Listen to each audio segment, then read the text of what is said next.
Yes, sir.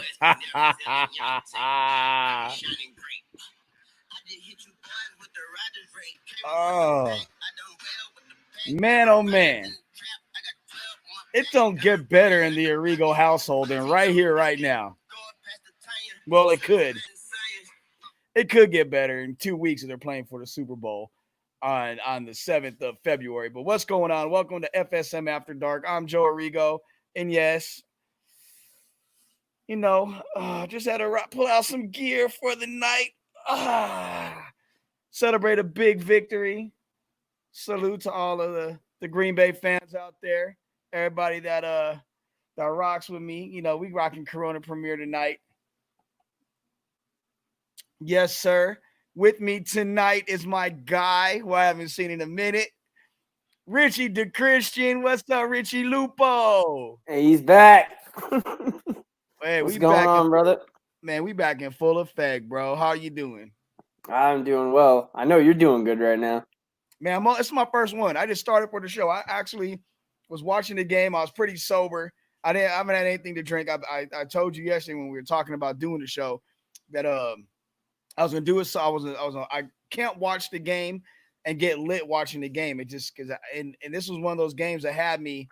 I was nervous at first, and then I got cool, and then I wasn't. But we'll get to that game in a minute, man. But like, first of all, man, like happy holidays. I know we're back. You're back from we're back from the Christmas break, so to speak. We had a little break, and I noticed you're a little light in the face. Yeah, I had to chop it up a little bit. A little bit, bro. It's gone. The sad part is in like a week, dude, it'll look exactly like it did. Bro, Tim Allen and the Santa Claus, like I could shave it and it just comes back. It's like that you got that Eric Roberts beard right now. Julia Roberts' brother on Skinamax. It's all like 5 o'clock shadow. It's all shadow. Man, so what's up, Big Gus? Gus joining us all the way from La, the city of angels. He's a happy man. He was texting me throughout the game, man. Like he is ecstatic that the Rams lost. So, he got to, if you're a family member or a friend, we can be friends when you're ready to come on back and be friends. Oh shit, nigga, he already started. Said you got the George Michael beard. Because you gotta have faith. just don't go to the beach and go to the bathroom. I mean, you're all good, Oh, but God. Hey, so let's get into this. Let's talk about first things first. Let's talk about the game that kicked off divisional weekend, and that is the Packers and the Rams. It was at Lambeau Field. There was close to 9,000 people there. And it was a game that was filled with matchups within matchups. The premier one was, and the most notable one was Jalen Ramsey versus Devontae Adams. I've been talking about that since last Sunday. I have a big Twitter thread about it last Sunday, but then Lorenzo Reyna wrote something on Zoe Huddle this week, talking about different matchups. That was the top matchup. They're always on the perimeter. And but that wasn't the one that won the game. The one that won the game was actually Elton Jenkins versus Aaron Donald, which I was surprised Aaron Donald was on Elton Jenkins in front of him more than he was. Like I actually thought he was going to be over Lucas Patrick a little bit more at the guard spot. Rich, when you watch the game and Elton Jenkins, and I know Aaron, I preface what I'm saying, Aaron Donald was injured. Elton Jenkins, like he owned him all game. There was no, here's Aaron Donald making a play. It was no Elton Jenkins one-on-one holding him up, driving him back, even drawing a penalty from him. Rich, when you watched the game, what was your takeaway? Honestly, I think the Packers look dominant. I think you see Aaron Rodgers flourishing in that LaFleur offense and Rodgers kind of doing his thing and improvising. Like one of the commentators said today, I think it was great. He's a technical or tactical runner. The way he runs is so He does it at the right time, and he does the right stuff at the right time. But besides that, I think they are the team to beat. Obviously, in the NFC right now, they're definitely the team to beat, and they may be the team to beat overall. Devontae Adams is pretty much unstoppable, and with Aaron Donald, I would have liked to see a healthy Aaron Donald and what that game would have looked like, because you could see at the end of the game where he was all, in pain, pretty much getting teared up and all that. That's because they lost. That's out of frustration. Well, I mean, I understand that too. And what I'm saying is, you could think of it, you could take it either way of that and the injury and that stuff of the playing so hard through it that it's like, wow, even with that, you still can't get it. Like, that's tough. But no, from what I saw though, I think Green Bay is the team to beat right now. The running game, they got the two-headed monster. They got receivers. You got A-Rod back there. And they got a good defense. Darius and Preston Smith were they were jumping all over him today. They look good. I think they looked impressive. Kenny Clark was the best defensive lineman on the field today. 2.5 sacks, controlled the line of scrimmage. You have to give him a lot of love. IE guy, shout out to my man Kenny Clark, KC, about that life on Twitter. The thing that I liked about this game, and I didn't realize it, Green Bay had the 9th best defense in the NFL. Like, as a fan of the team, I thought they were a hell of maybe 19th, middle of the road. I didn't realize they were a top 10 defense. And what I seen was a defense that got to the quarterback without blitzing and forced Jared Goff to throw in the zone. And he credit Goff, he had a really, really good game. But when they needed him the most, really in the last couple of drives, he just wasn't that guy. So for me, watching this game, I seen something that I've been talking about for a couple weeks now, and that's Jair Alexander clearly establishing himself as the best corner in the NFL. And people are going to say, whoa, Joe, Jalen Ramsey. Here's according to Next Gen Stats from ESPN. Jalen Ramsey had 6 receptions allowed for 55 yards on 6 targets. 5 of those were to Devontae Adams. 1 was to Allen Lazard in a huge 3rd down and 7, which kept a drive going, which it resulted in a touchdown. Jair Alexander had 1 reception allowed on 3 targets for -3 yards. -3 yards on the only target, the only completion. He literally shut down 1/2 of the field. If you have a cornerback like that, it makes everybody's job a hell of a lot easier. And for that being said, kudos to John Money, Clampy McClamp. I mean, he's a top flight corner. There's no doubt about it. He's a top 5, top 3, you say top. I can't really argue that he's definitely up there. And bro, Jaleesa got a picture of me because what I think is really cool. This is the first time ever, mind you, in my years of being with anybody, first time ever my partner rocked Packer jersey. That's hers.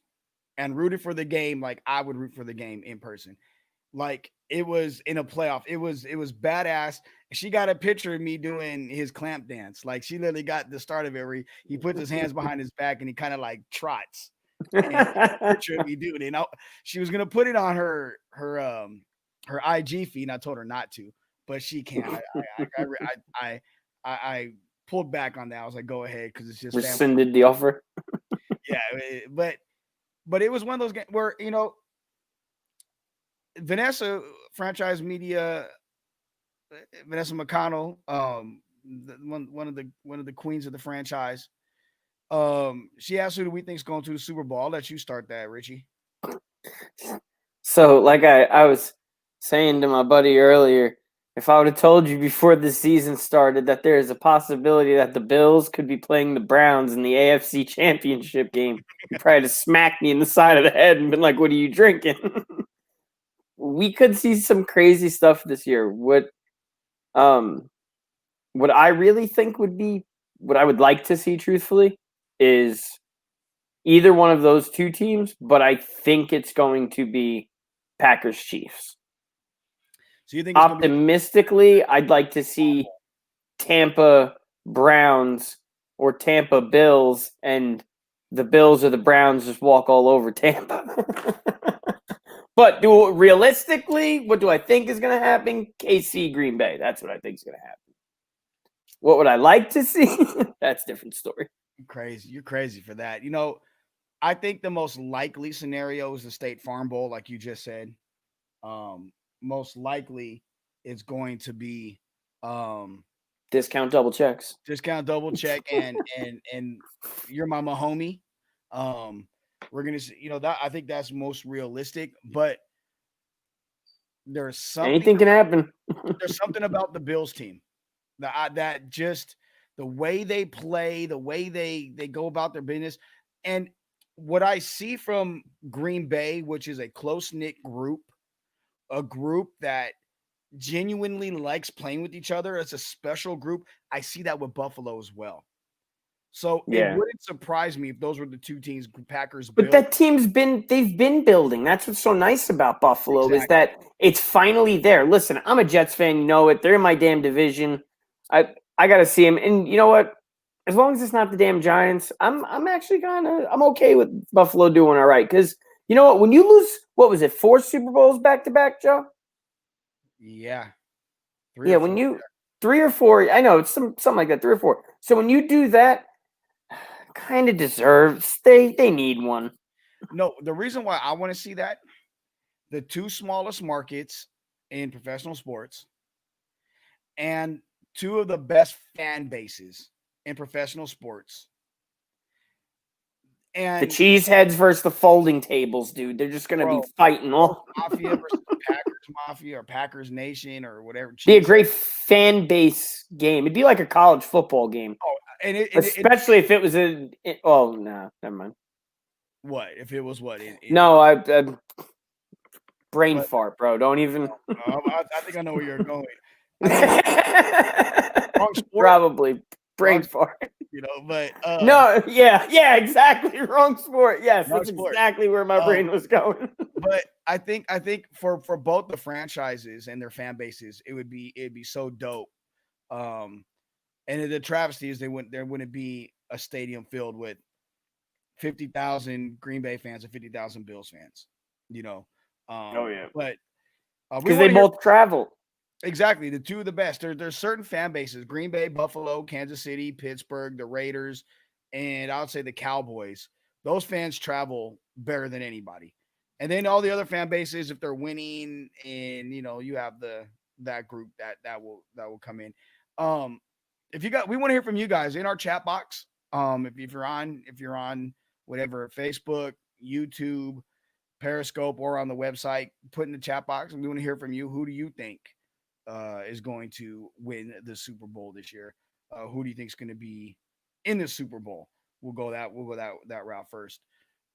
Let's talk about Rodgers. First rushing touchdown since 2010 versus the Bears in the playoffs. First time in his career he beat a number 1 ranked defense in the playoffs, which I thought was a very interesting stat. And what's different about him this year, I think it's twofold. Trust. Yeah, but he had trust in McCarthy when they won the Super Bowl. I think. Yeah, but this is different. I feel like he thought it was McCarthy's team, but he knew he was the guy. You know what I mean? Like, this is me. I'm the guy, but you're the older statesman and all that. Not meaning statesman like you're the other quarterback. I just mean you're the guy. You're the coach. See, I feel like with this new coach, he's kind of flexed because as well as I do, there were some plays at the end of games where he was like, "Nah, I'm not running that. We're running." Oh, you mean the Carson Wentz syndrome? Yeah. But my point is, I think you can see as the years progress that they have just been like, "Oh wow, this team's really good. Oh wow, this team's scary. Oh shit, this team might be the real deal." I think that the two things that are different. One, he's talked about it. He's having fun. Like you see him out there, like, hey, that's on me. That's I messed that up, or you see that with him. But I think the second thing is, and the reason why he is playing the way he is he has a defense. The Green Bay has a legitimate defense. Oh yeah. I know as a fan, it drives us bonkers that it's 3rd and 4 and they're playing 7 yards off, 8 yards off. They're playing soft coverage. Or they're Yeah, but that rush gets there. Well, it has been lately. But yeah, well, Joe, what is it? It's like any other sport. When's the right time? It's all about who's hot at the right time. I'm not complaining. I am not They're getting hot at the right time, bro. Don't get it fucked up. I'm not complaining. I'm shit. I'm good with where it is. But I think at the same time, when you look at, I think there's been so many instances with the Packers, if you've been a fan beyond like longer than Favre, if you were there with Mikowski and Randy Wright and Lynn Dickey and Dave and Campbell and Blair Keel, like when you're like, you have instances like 4th and 26 against the Eagles, where McNabb hit Freddie Kitchen on 4th and 26. The Eagles win the game and Green Bay doesn't go to the Super Bowl, or Green Bay gets knocked out of the playoffs when they had one of the best records. Or you have games like the Arizona Cardinal game the year before they won it, so 2009, where they're down 24-0 at the end of the first quarter, and it's a shootout, and they go into overtime. You see your team have, against the Jets going into the playoffs before, and they have the best record in the league, and then they got to face Atlanta in the playoffs. Like if they win, they get the best record. If not, they're number 3 or 4 seed, and they play Atlanta with the young Michael Vick who ran all over Green Bay during that time. There have been so many instances where the defense let them down that when you see it, you're like, as a fan, you're like, oh shit, here we go again. But this defense this year has something different, and I give them credit because they're playing really good ball, but still, you still have gunshot wounds. Oh yeah, they have the stoutest defense I think they've had since their Super Bowl run, and I think this defense is better than that. I would agree. I think this, and that was Clay Matthews playing with like a broken arm too, right? No, he was healthy. That was like his 2nd or 3rd year. He was healthy. That was when Woodson broke his collarbone in the first half. Didn't play the second half of the playoffs. They had 15 guys on injured reserve that year, and went on to win. What was the year that he played through the postseason? I think it was the year they lost the Super Bowl. Or no, no. That's on. Never mind. What happened? There was a year he went in the postseason. Yeah, broken arm or something like that. I mean, he always was hurt. Yeah, but he didn't say nothing until after the year, and it was like a whole thing. Yeah, I think it may have been the year before that they started having all those outrageous penalties. Yeah, that Rodgers touchdown run was that shit was sick. And that's what I was saying about that tactical running he was doing, where he's quick. He's sneaky quick. That's what it is. He ain't Patrick Mahomes or Lamar Jackson running down the field, or Deshaun Watson or nothing, but he's sneaky quick. There was a meme that was posted immediately after the game, or at the end of the first half. It was like Rodgers out there snatching souls, and he's running. And they go, what's going to be more of this in the second half? And it shows him doing like that, shows that run where he goes like this, and it's got Leonard Floyd, and it just like shows him jump, and then it shows like they take his body and it's like elevated up, like his spirit leaving his body. That was one of the funniest ones that I seen. I think it's great. I'm very, man, I'm happy. I'm glad we got the win. And I say we because I'm gonna say this because I'm Richie. You know me. You've known me a while now, and you know how I feel about it. But I bought stock in Green Bay for it's like one. I have 2 things of stock. My mom and I. So I literally have I can say we because I bought into them. If I was just a guy who didn't, I can't say we. Unless they're cutting me a check. So with that being said, us Packer fans, guys like me and people like Game On Wisconsin and everywhere else, We can watch tomorrow's games. Let's just see who is this, Brady or is it Breeze, who's coming to 25-degree weather next week with snow flurries. That's the forecast at kickoff next week. They better bring that icy hot and get a little warmed up for that game. Gus is down in LA. It looks like we got breaking Charger news. Brian Doble, new head coach. What do you think? Unfamiliar with who? The Bills OC. Oh, you've been hearing so many names lately. Was it Fred that reported it, Gus? Because if it's Fred, I believe it. If it's Fred Rogan, the dean of LA Sports. I think that's good because you've seen what that offense has been able to do. Running the ball, throwing the ball, they're moving it. I mean, a lot of that has to do too with the 6'5" boy back there with that cannon. Well, he's got a 6'5" cannon guy in LA with Justin Herbert. Yeah.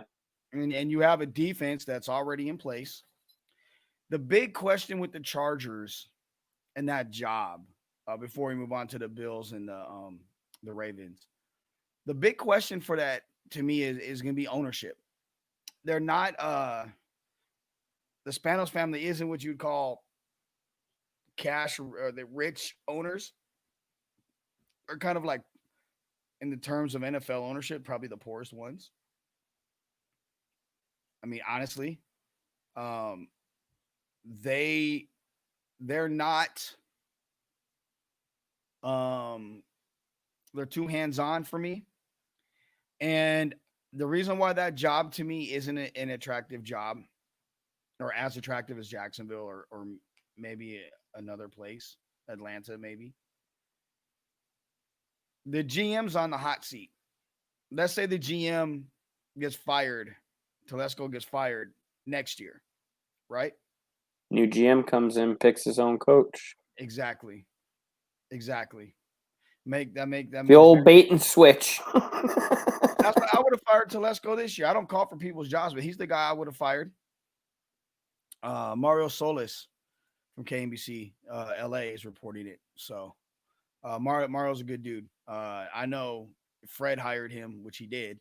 And he's been there a while, so you can trust it. So we'll see.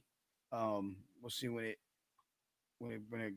the other guys break it. So let's tip the hat to Mario. Salute. For doing that. So, okay, Bills, Ravens. First off, hope Lamar Jackson's good. Yeah, that concussion was kind of nasty. Yeah, you got to feel for him, man. Ronnie Stanley was out for the year. He got hurt. That hurts them. But do you think they did enough to give Lamar Jackson help? No. Because you can't listen. It's the same thing in every sport. It works until people figure it out. Once people figure it out, you can only use so much athleticism and explosiveness and all this other stuff to get away and throwing and all this. But I think they needed to get him better protection. And as much as I like the Des Bryant thing, I think they could have got him better help, like a different receiver to actually, be the third down guy. Not that I don't think Des is a bad receiver, but just he's been out of football for a while. But yeah, I think they definitely need more help up front on the line with him, and getting him another receiver, maybe an older, but not that old. A veteran, but like a Julio Jones or something. See, there you go with Julio. Like we were talking about Julio last night, and you talking about you want Julio going to. Julio is not leaving the Falcons. For a variety of reasons. I'll just leave it at that. Julio is not leaving the A. It's too close to home for Julio, and in Arthur Blank doesn't have as much money as his head coach's daddy. I don't know if you know that or not. Arthur Smith, his father founded FedEx. He's worth 5.4 billion. Arthur Blank's worth 5.3 billion.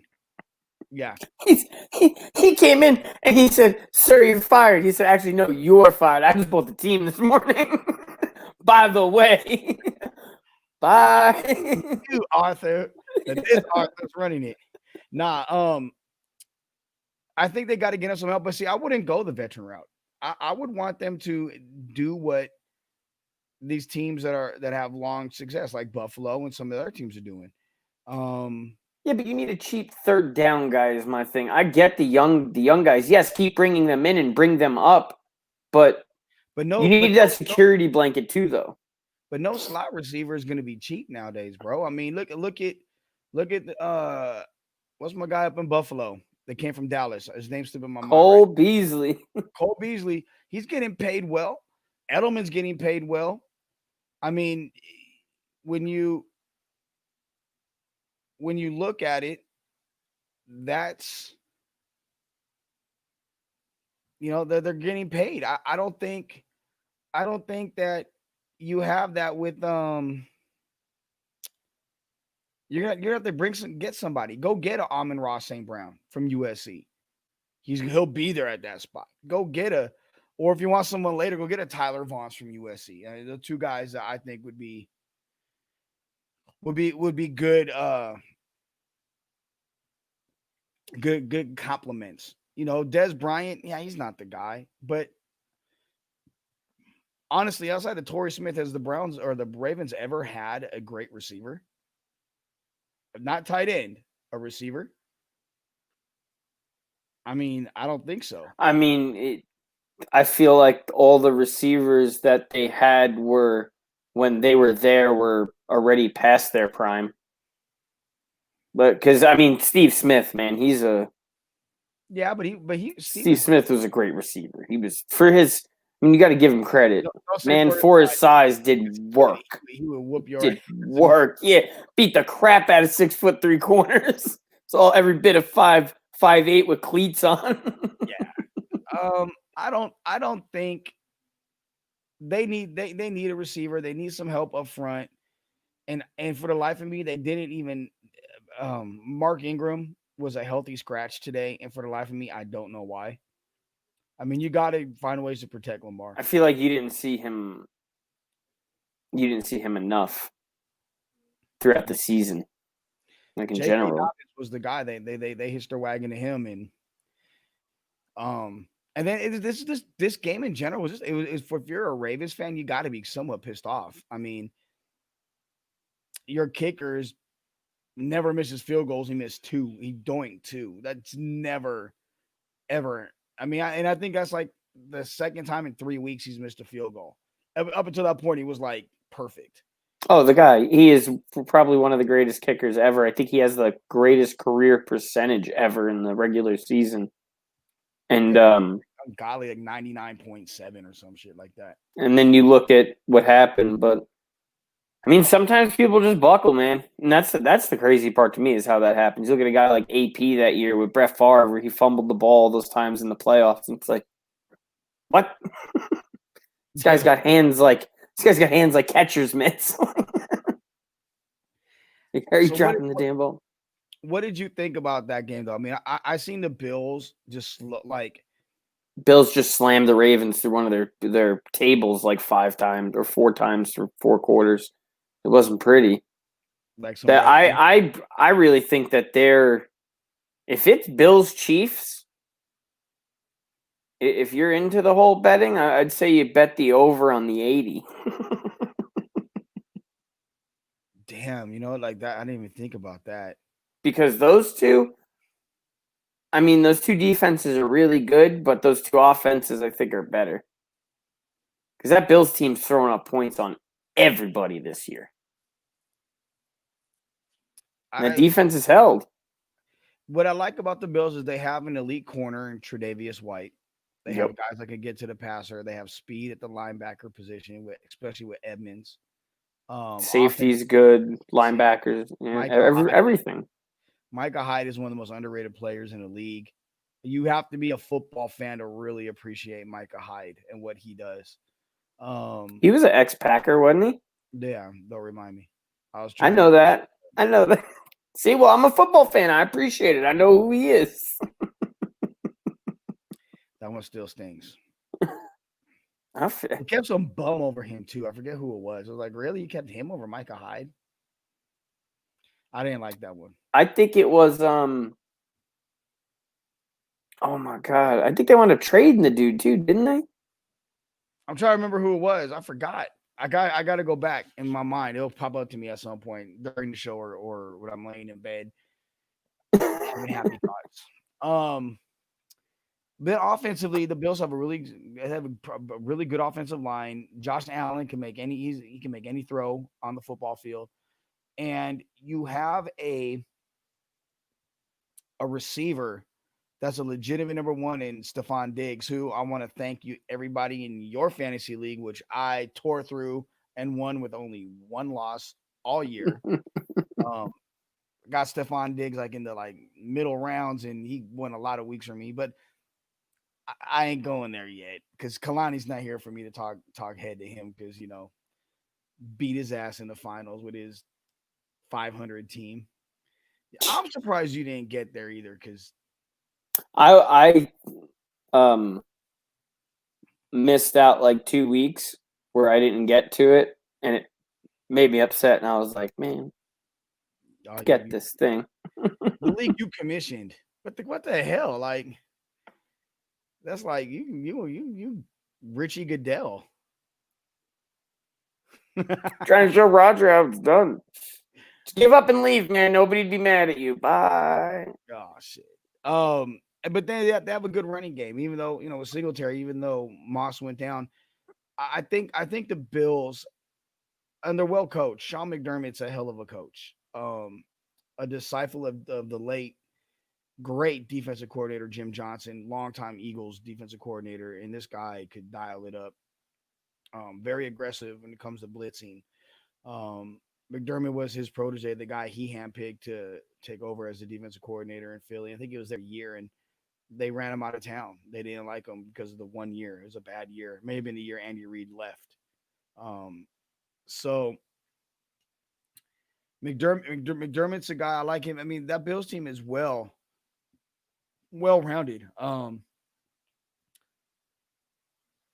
They're gonna be a tough out. They're gonna be a tough out. I think the game is going to be what I think the best two games would be is KC, Buffalo, Green Bay, Tampa, because I think those offenses. I think everybody's sleeping on Tampa hard. They're all talking about, oh yeah, well they won these games, this, that, and the other thing. Yeah, well Brady's had a season now to click in with all these guys. Got AB in the mix. He's looking good. He's being quiet. He's not having any problems.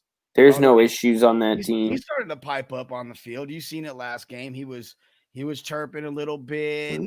Well, if he's at 10%, if they get to the Super Bowl and he's at 30, and Brady wins the 7th ring and just walks off into the sunset, he don't give a shit about what damn Antonio Brown's doing. So I said this to Squeeze on the franchise podcast on Thursday when we recorded it. We aired it last night. The matchup I'm interested in seeing, and Lorenzo didn't really preview this one, but Chauncey Gardner-Johnson, or Johnson-Gardner, versus Antonio Brown. Now, Gardner-Johnson is the same guy that got Mike Thomas kicked out of practice for fighting him. Oh, yeah. Same guy that got the Bears receivers kicked out. Will he get and I think he's going to stick on AB. Will he get AB thrown out the game? Because he is a masterful head talker. I did. It's funny you said that because I think we're bringing something up about that yesterday with him and how he can get into all these dudes' heads, and he's gotten people thrown out of games, gotten people fouls, all this other stuff. See, I definitely think you're right. If you put him on a guy like AB who's maybe feeling himself right now and is ready to pop, you can get him to do it. But I also think Bruce Arians is sitting on that sideline and he's been waiting to just be like, freak out so I can pull you out of this damn game. I can kick you off the team. Yeah, because he didn't want him there in the first place. He didn't want him there before. He didn't want him there when he got there. He made it real clear in everything he said. He's like, I don't care who it is. Everybody's getting whatever amount of touches, this, that, and the other thing. He said a lot of, I don't even want to say backhanded. It was like front hand. Do you think Bruce Arians is a good coach? No. I think Bruce Arians is a decent offensive. See, here's the thing that I have. Here's my problem. I don't think these. I think you need guys as the head coach, and you need to leave coordinators to do their job. So the head coach, in my mind, your job isn't to call defensive plays. Your job isn't to call offensive plays. Your job is to your challenges, making sure the guys are doing what they got to do. You're a personality manager. You got to manage 53 personalities. So not that you're trying to make everybody happy, but that everybody's moving in the right motion. Because I think that's the problem is you see too many of these guys that are the greatest offensive coordinator. They become a coach. They shit the bed all 4 years on a team. They go somewhere else. They're the greatest offensive coordinator again. They get another head coaching gig. They can't head coach. To me, now I'm partial to this because I'm a Jets fan, but guys like Rex Ryan, I loved Rex as a coach because players run through a brick wall for him. When he left it alone and kind of let them do their things, the team looked better. But to me, those are the kinds of guys where Belichick, as much as people want to hate him, the guy's great at what he does. Like that interview with Tony Gonzalez. And he talks about with Belichick at a Pro Bowl where he said to him about, gave him shit, come back to the sideline. And then he made the catch the next play and came back and he was like, good catch. And he was like, I was so happy about that. But it's the head game, though, that you're talking about. It's being able to do that. I don't think being a head coach is the X's and O's as much as everybody else makes it out to be. I can see. I don't think it should be. I can see Belichick. You're supposed to be a Pro Bowl tight end, and you're supposed to catch that. I mean, what the fuck? Like, are you going to catch it or not, Gonzalez? Next play, nice catch. Run to the next play. Yeah, exactly. That's basically how the conversation went down. And Gonzalez's reaction was, I felt really good, though, about it. He was like, it made me feel really good. But that's what I think, though. It's the same thing like baseball managers, man, where that's where I feel head coaches should be is more of these you're managing personalities and calling timeouts, challenging plays, making sure the guys are doing the right thing. And then if you see your coordinator doing something really wrong, you're like, no, that ain't going to happen. Hey, I'm going to disagree. And I think, and I'm going to say it just depends on the coordinator. For instance, that 49er offense, that Green Bay offense, and one can argue the Ram offense wouldn't be as good without McVay, LaFleur, and Shanahan respectively calling plays. Yeah, but then the defense always suffers. Or if they're a defensive-minded coach, the offense suffers. Not necessarily. Or if you're the Jets and you get an offensive-minded coach, your offense suffers. I think that's the point right there. I think that you're talking. You're everything you're referring to is being a Jets fan, and that's how it is with the Jets. See, with functional, non-dysfunctional organization where there's order and there's a culture, a winning culture, that stuff don't happen. But it happens with the Jets. Wait, you mean normal football teams don't do that? No, all football teams are normal. You know, not everybody's normal. The teams that have culture, the teams that are cultured, a winning culture, that have that do things their way, they're the ones that are okay. But they get the Browns for 20 years. Yeah, but when's the point of the guy that comes in and brings in the winning culture and sets that stake in the ground? And this is the point of the start where we're going to become a winning team. You know what I mean? That's the other thing. Because look, Andy Reid was always, he's a pretty good coach. He's a pretty good coach. Now it's like, oh wow, Andy Reid's a freaking really good coach, man. Andy Reid's always been there, so that his team's choked. and it's because he had a choke artist as a quarterback with Donovan McNabb.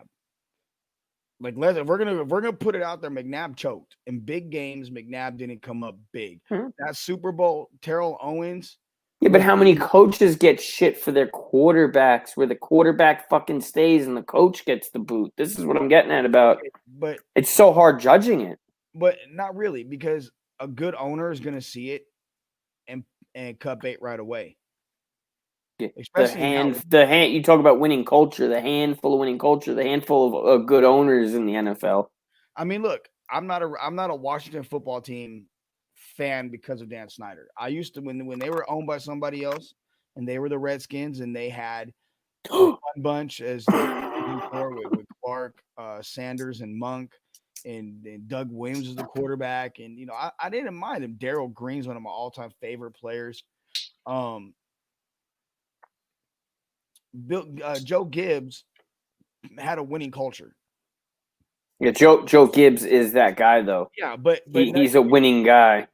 But now you look at Ron Rivera, and he was like, "Okay, enough, Simba, you're done. We're cutting your ass. You've done too much." Dwayne Haskins was drafted a year ago. A year and a half into him being a professional quarterback, he got cut as a first-round pick, and nobody claimed him. That's indicative of him, and that's them setting a precedent saying, we're done. We're not putting up with your shit. Oh, yeah, well, with you guys taking selfies instead of the final snap of the play, I'd have a big-ass problem with that shit, too. Yeah, but it was not to mention you're not good to begin with enough to be taking freaking selfies. But it was more than just that, obviously, with everything that we're living in now and being irresponsible, and then you got a coach that's battling cancer, and you have to, it was a bad situation. Plus the ownership situation and all the drama with that. So for me, yeah, but I mean, like football. We're talking football. But he wasn't that dude. I'm talking culture, though. But culturally, as a culture, Rivera's turning that culture around. Oh yeah. Now you 100%. Look at what happened in Cleveland. Culture is being turned around. If Marvin Lewis turned the Bengals culture around, Marvin Lewis leaves, that culture goes back because that's ownership. My point is, when you have a great head coach and he empowers his coordinators and his coaching staff to be the best at what they do and lets them do their job, he can. If I'm an offensive-minded guy, I can work with my quarterbacks a little bit more because I know my receiver coach, my running back coach, my O-line coach, my tight end coach, my passing game coordinator, my running game coordinator. They're doing their jobs. Same thing on the defense. Okay, I got Mike Pettin as my defensive coordinator. I'm good with that. I got Leslie Frazier as my defense coordinator. That side's taken care of. I don't got to worry about it. Do you think the Bills' offense suffers at all? No. Do you think, okay, let me rephrase that. Do you think the Bills' defense suffers at all? No, but it's going to be one of those both of those coordinators are going to be out of there in the next 2 to 3 years. They're going to be taking head coaching jobs. But that, again, it goes to culture. And then, but then is it still going to be that team in 4 to 5 years? It never is. It never is in the NFL. It's ever changing. You don't have dynasties like that anymore. That's what made New England so special.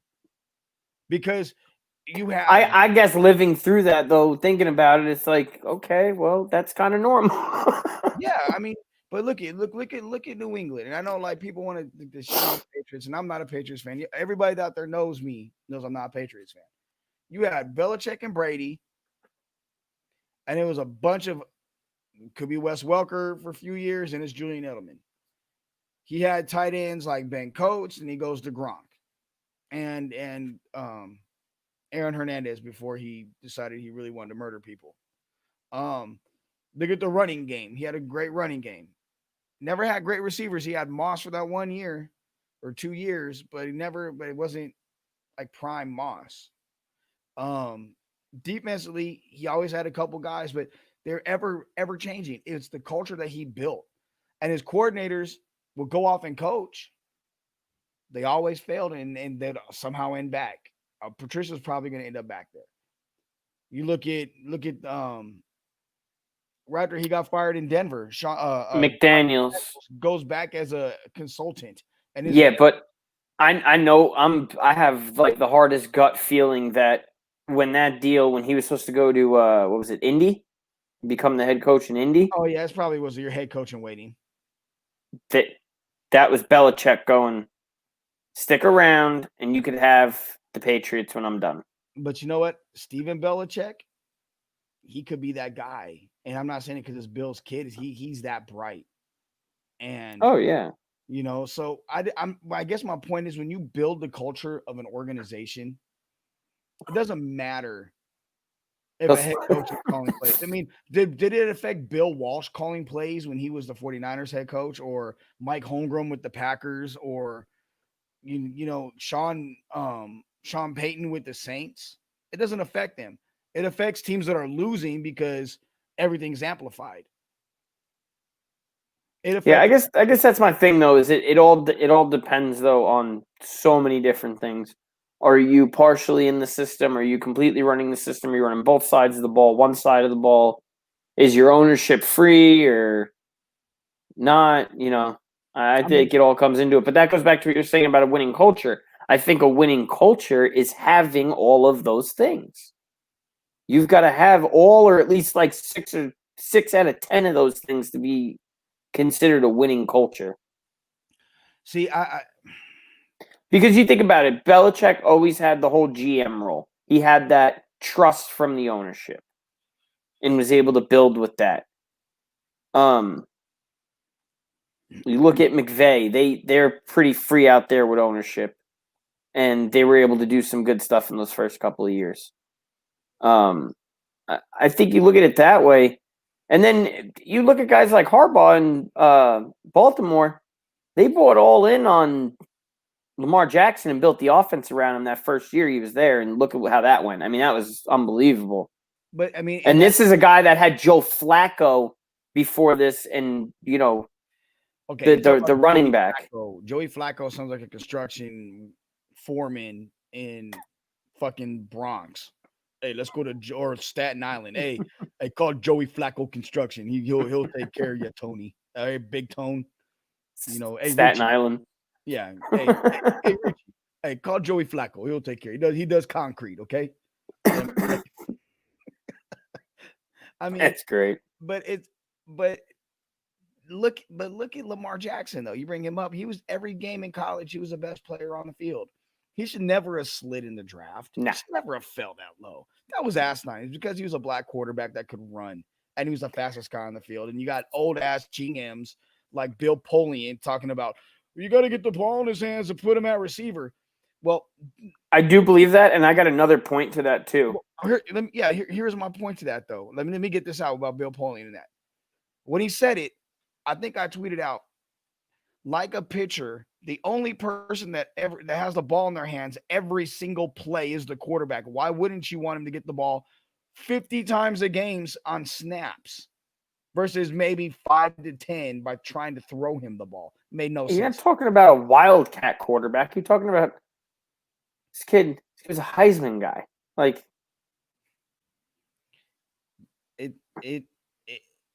I think if Kyler Murray would have come before Lamar Jackson, I don't think either of them would have. I don't think Kyler Murray would have been drafted damn near as high.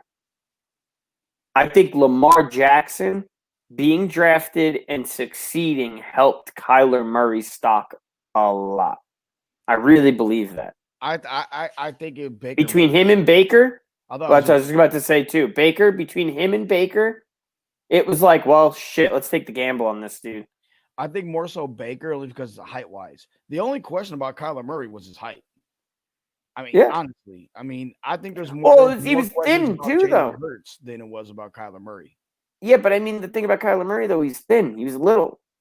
He was a small guy. He wasn't this big muscular dude. Listen, Baker next to Kyler. Baker's bulky next to Kyler. Yeah, Lamar Jackson is a thin dude, though. Lamar Jackson's like Kevin Durant running around back there. Shit. He's a Slim Reaper, baby. let me point this out about Kyler Murray and Patrick Mahomes and even Aaron Rodgers. Jared Allen, um, Deshaun Watson, I believe. Those guys also played baseball in high school. So arm angles and throwing from different platforms isn't hard for them because they're used to, okay, I got to drop down and throw here, or I got to throw off my front foot versus my back foot because I have to like square my I can't square my shoulders up, so I got to throw flat chested and get a higher release to get the ball to drive it more. Like there's a variety of things that Oh, in baseball, your window for missing is a lot smaller than in football, I feel like. it could be. It could be just because, but you guys, Especially if you pitched at any point. If you yeah, pitched at any point, you're all about trying to hit stuff. You know as well as I and do. that You'll was more sit my around and brother. throw things and try and hit stuff. Yeah, that's I still try to do that with That's what I'm saying. I do it too. Jaleesa's kids start running. I'm like, can I get one with a sock? Like pull up some socks or like let Remember it them little sticky things when you were a kid? You get them out of the machine. You and throw them, and they stick to the friggin' wall with the little they hand. fall down. Yep. Got throw one of them. Dude, the best is when you have kids and you start playing with Nerf balls with them, and then it's like ping, ping, ping. Then they throw it Then at you, and you you're just gotta like, start laughing though, because then they start laughing. If you don't laugh, they oh my, cry. nah, I don't hit them. I don't hit them. I can't throw hard anymore, so I don't hit them that He hard. said, "I don't hit him that hard." Joe, I can't control it. I'm like the kid from the Rookie of the Year, the Oh, Chicago dude, Cubs. It just slings back, and I'm like, dude, that was me before I hurt my arm. Like my kids hated it. Like oh my god. There was like the house I had like a living room, family room separated, and there was like a like it was like a wall, but it was open, and so and it was probably about like 6 yards by like 3 yards, and they would be in there, and I'd be in there. Also, I'd be like, and also it'd be like, ow! The worst though was the worst, and I didn't mean this, and I feel it's funny now. It was snowing. I lived in Yucca Valley doing radio. I built a couple radio stations out there, and I was working for one. And it snowed like bad, so we took the kids to have a snowball fight. And my daughter was probably about 6 or 7, and she hit me. And I had one. I turned and I threw it. And I didn't realize I threw it hard, and it was boom. I felt so bad. Like she was like, Dad! And then tears coming. I was like, okay, I'm done. I kind of got bro, for that one. Like I got we scolded. that's mm. So me and my friends are playing out in front of my house. Now, Joe knows, not everybody. I grew up in Long Island, New York, an Italian family, second generation, all that. So you're the big brother, your little sister's untouchable. You have to protect it, especially a 7-year age difference. Me and my friends are playing football outside, and my sister wants to play. And I'm like, no, Nicole, it's really cold. It was snowing out. And the ball was freezing, man. You know, when it's real cold, it hurts to catch it. Dude, I've lobbed one to her to catch it. She puts her hands up, never closes her hands. Ball cracks her right in the face. She had to be maybe 4 or 5. She let out a belt, and I remember my dad coming out the door, and he just locked eyes with me, and I was like, nope, turned around, started running down the block. I was like, I ain't even hanging out to find out what's going to happen. I'll come home tomorrow. We'll figure this shit out at a later date and time. The worst thing that I ever did in terms of playing ball in the street that I can remember, I preface that, and this is all allegedly. So Allegedly. allegedly. I was about 12 years old, and my cousins lived across the street from me. My cousin Scott and my cousin Jeff. We had just moved there like that, like earlier that year. But it was like 3 blocks over from the street I grew up on. So we're over there playing ball with these other kids down the street, and they were weird because like they went to like private school or something, and we're like, "What the hell you going to private school for?" I don't even remember the kids' names. Like we never seen them we never seen them. Like where the hell are these kids at? Well, I hit a bomb. I don't hit them. I don't hit for power. I've told you that. I was always punching Judy like in the gaps, oppo, but I muscled up and boom, and I threw the bat like this. And a guy worked for the post office. His car, not the postal car, but his car was parked. You're lucky you didn't hit the post car. That's a felony. Bro, I guess I threw it too hard because it shattered his back window. I was like, gotta go. I got to leave. It was like 30 minutes later, my mom gets I was like, oh shit, here we go. What happened? I'm like, I'm in my room and I hear my grandmother call my name. I'm like, fuck. Yes, grandma. Yes, grandma. I did that, grandma. I didn't want to get in trouble, grandma. It was like $250 to fix his window. My grandpa's attitude was, what the hell did you do that for? I hit a bomb. I was trying to showboat. Carol, boys will be boys. This is pay for it. I didn't get it. Happens. That's my grandpa. That was my grandfather though. That was his favorite thing with me. Boys will be boys. Yeah, whatever. Different generation, man. It is. So looking at this the matchups tomorrow. I think the NFL has a boner right now. Like they got a massive murder boner on Viagra right now. I mean, got the two old guys, the two young guys. Nah, their shit is throbbing right now. It's like, ooh, yeah, because they got Aaron Rodgers in the NFC Championship game in Lambeau, and he's going to go against Brady or Breeze. Three Hall of Famers next Sunday at 12:05 when the game is kicked off. Someone there right now has got this got like when you hear the like that's them every time they think about it, because it's like, oh, Aaron, oh, Tom, Drew. Why does my chair keep shrinking? He's like, shh. Honey, why do you keep moving? Oh, shut up, baby. Just you're like this, Rich. They're like this. What you doing with the comforters? I'm trying to read a book. Leave me alone. Why is the light on your phone? I'm just looking at next week's matchups. Well, what's the matchup? Rodgers versus either Brady or Breeze. Oh God, I'm on my period. When'd you start it? Right now, like. So when I look at it as a Packer fan, like part of me thinks this. I want revenge for what happened in Tampa Bay when the matchup was Packers Bucks, but anything that could go wrong did. It was Murphy's Law after the first 3 possessions or 2 possessions for Green Bay. I mean, they were out 17-0 or 10-0 or whatever it was, 14-0. And then from that, it was almost like God said, go ahead, Tom. They're going to just throw picks. They're going to give up sacks. They're not going to be able to run. They're not going to play defense. It was Green Bay's worst game of the year. And part of me wants revenge because I don't think Tampa Bay can hang with Green Bay. I think Green Bay is rolling right now. On the flip side, I wouldn't mind it being the Saints because the weather is going to favor Green Bay and the Saints are not good in the cold. And I think that's going to be something even with Tampa.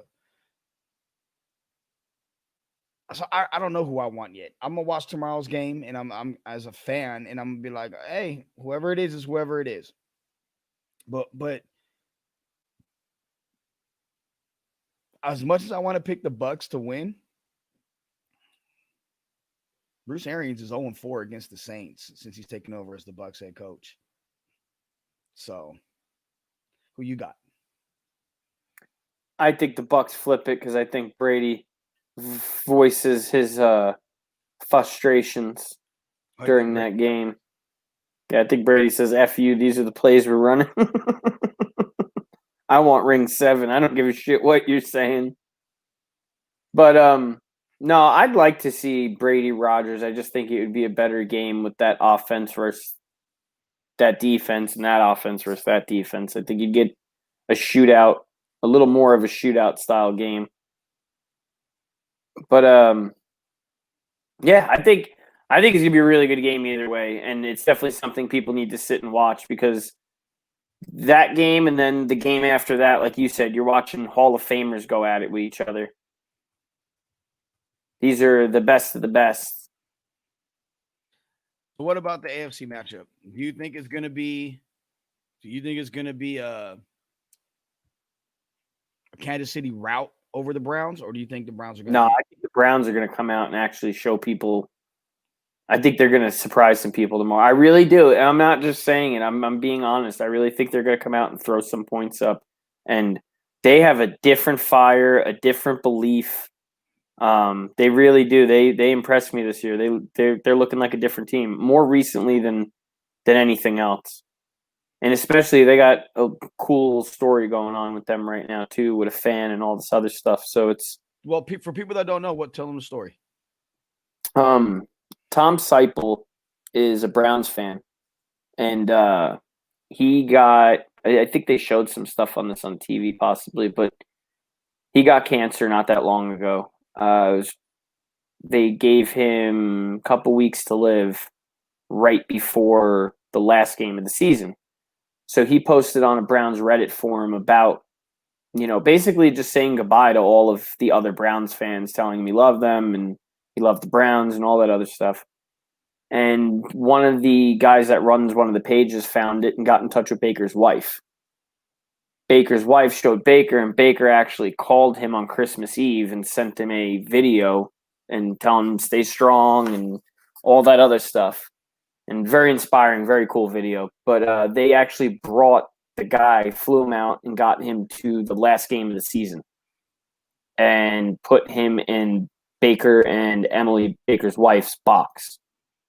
So he actually got to sit in their box for the game and hung out with them after the game. They really treated him really well. But it's, like I said, I think they have a different belief. It's a different fight. It's, because here, I'm really not trying to be funny about this, and this is why I believe in them, and I think they're going to do it because they believe in them in this. When you look at it, how close they've gotten with this one fan, this one specific fan, you're almost looking at it. They gave this guy 2 weeks to live. Every game you're winning is buying this guy time. No, I don't mean literally. And maybe it is literally because, we've seen the miracle of sports and what it does. And I really do. I think this is one of those, they might pull it off. They're a really good football team. They got a good story behind them. And they got to fight, man. Because, listen, what's the worst thing? You never want to mess with somebody who's got nothing to lose. The Chiefs are the defending Super Bowl champs. The Browns haven't won shit. Forever. They've got nothing to lose, man. They're going to come out and they're going to play their asses off. I really think they might surprise people and win this game tomorrow. I think they're going to throw a bunch of points up quick. And I think that defense is actually going to surprise some people too. I think tomorrow's games, and I said this last week, and I said this on a couple podcasts I was on. I was everyone I've been on. I was on Packers Talk with JJ Leahy on Monday. He aired it Wednesday. I did a special WWJD on Wednesday night, which we're doing again this upcoming Wednesday since Green Bay won. And then the franchise podcast. I think both the games on Sunday are going to be high scoring games. I don't think they're going to be low scoring. I don't think we're going to see defense. I think it's going to be a track meet down in the 40-30, 40-30. And I think it's going to be a track meet in KC. Yeah.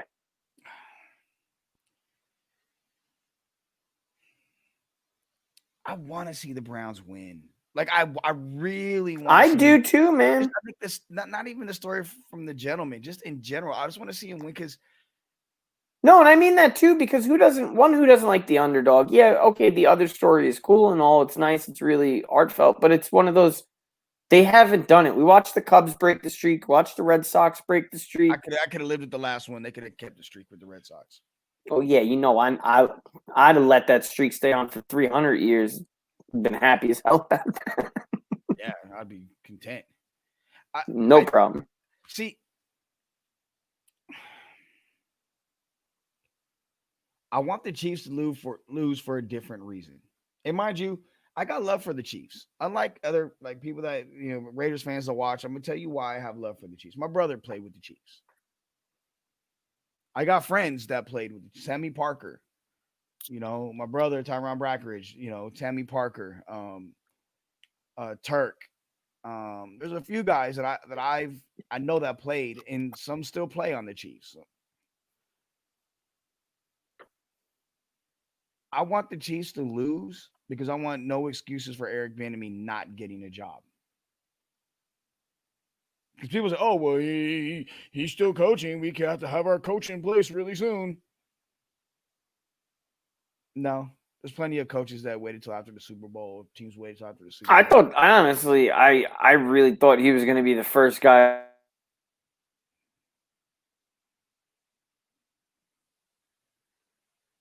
He should have been the first guy. He should have been the first guy that got a job this offseason. Yeah, when the Jets took Saley, that surprised me over Bieniemy because it was like, listen, this guy's an offensive dude. Put him with Darnold. Give the kid help.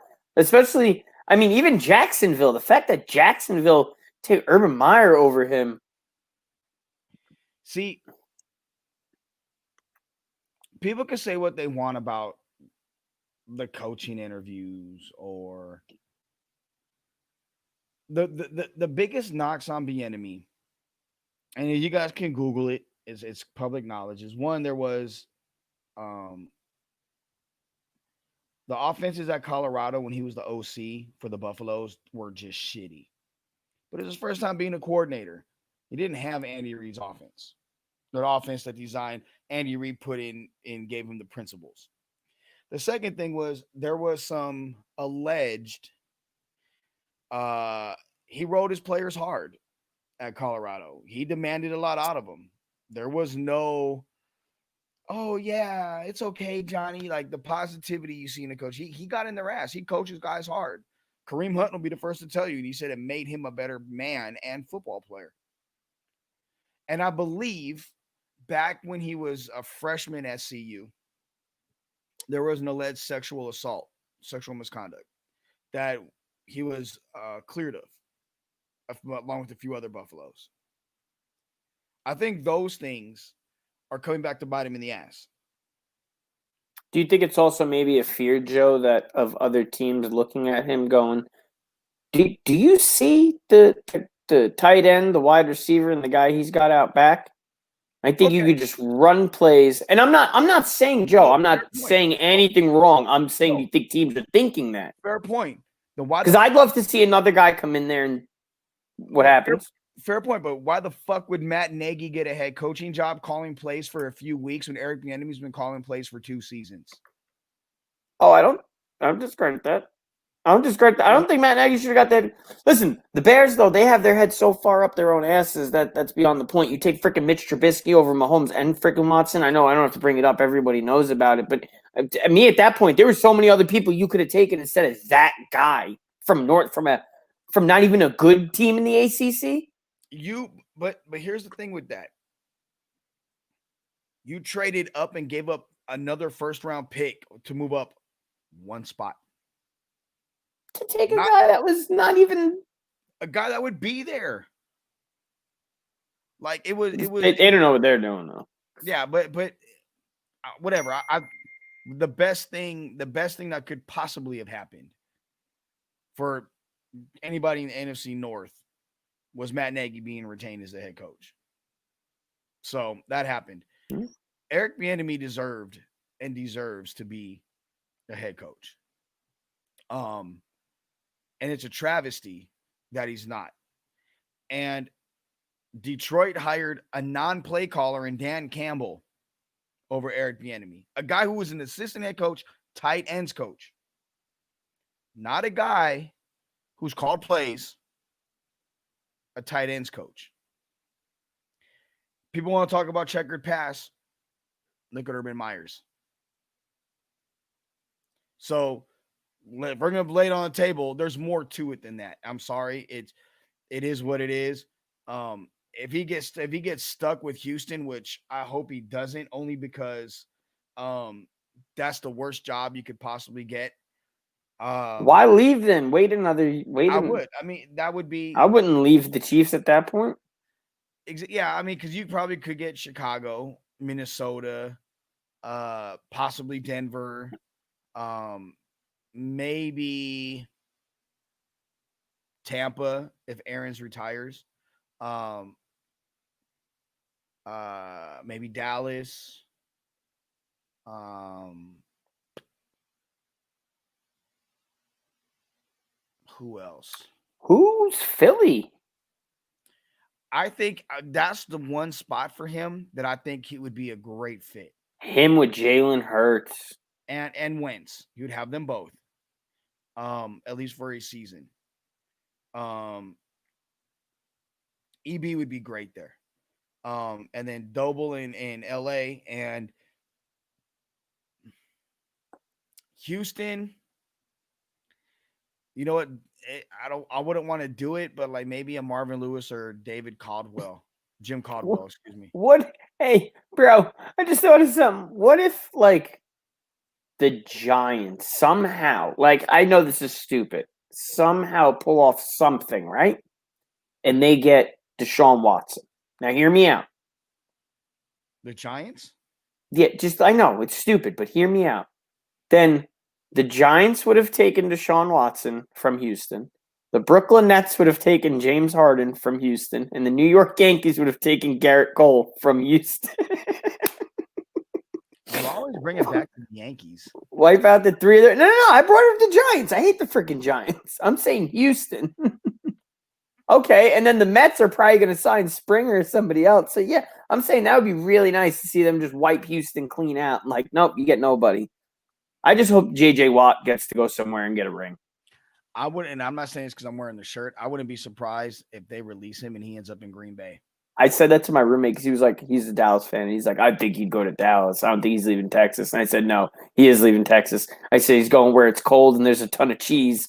And he was like, why do you think there? I said, it's his hometown, bro. That's where he went to college. It's where he's mentioned that he's dreamed of playing for the Packers in the past. Yeah, It'd be he like grew up rooting for them. Like that Julius Peppers type, you know. Comeback. Now, this is a good point right here by Gus. Urban will bail if they have a losing record. Yeah, and he will cite it to health issues. He's trying to get Scott Linehan as his offensive coordinator. So let me ask you a question. What if he totally flips the script and takes Justin Fields #1 overall? He's as dumb as I and just goes like this and hands the Jets Trevor Lawrence on a silver platter. He's as dumb as I think he's a big asshole. And that's pretty big. I think he's a huge asshole. So he's not that stupid. It's Trevor Lawrence and Justin Fields isn't going to be the second. He's not going to be the second quarterback taken. I'm saying, what would you look at him like you're a fucking idiot? I can see it happening. I know it's to sound crazy. I can't wait till with the first pick of the draft, the Jaguars like Justin Fields, quarterback, Ohio State. You're gonna fall back in your chair and text me like you son of a bitch. No, you're not having no hitter jinx on that. It's look, man. When you look at the Jaguars, they have to get it right. And the end of the day, Trevor Lawrence is by far the best quarterback prospect to come out maybe since Peyton Manning, Andrew Luck. Like you don't pass that generational talent up. Justin Fields is not a generational talent. He's just not. Yeah, but I feel like how many times have we heard this and I don't mean generational talent, but I mean this guy is the better quarterback. Oh, the guy that got picked 6 picks later or 3, whatever. Oh, no, this guy actually wound up being the much better quarterback.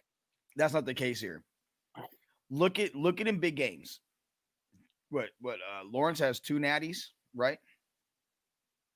He's got 2 natties or 1. No, because he lost to LSU, Okay. and he got knocked. He got knocked out in the He's got 1. first. He's got 1 natty.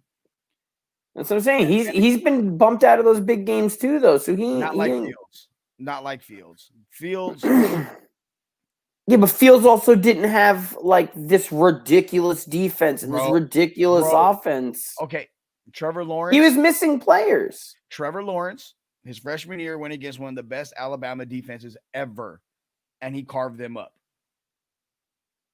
as a freshman, as an 18-year-old. Justin Fields struggled against Clemson last year in the big game, the semifinal, and struggled this year against Alabama. There's attitude and personality questions when it comes to Fields. It's not like that with Lawrence. I know this to be true. I know this talking to various colleges that recruited him, that some of them were grateful he did not go there. They were pissed that they didn't get Lawrence or another quarterback. He's not that guy. Now, the kid from BYU, he's the real deal. Mac Jones, I like better than Justin Fields. I was just about to bring him up, but I was waiting for you to be like, "Oh, now you're talking about Alabama." No. I got no Mac Jones, he's pretty damn good. But this goes back to my thing of where, to me, I don't think it's fair where people go, "Oh, Mac Jones is good because look at that defense and look at that line and look at that offense." Yeah, I can say the same shit about Trevor Lawrence though when you got all these people on both sides of the ball. But Mac Jones is. He reminds me, he's not as good as Joe Burrow. He's not as like mobile and as athletic. He reminds me of Joe Burrow, and he's mature.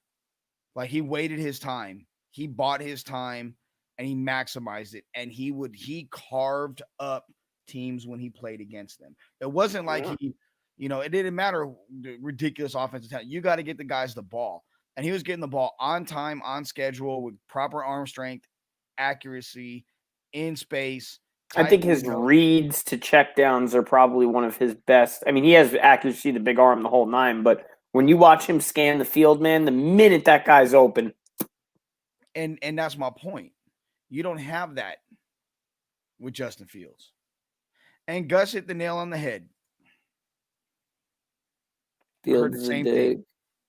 I heard the exact, like, I have a story that I'll save for one of our draft shows about him when we start doing our draft shows for franchise.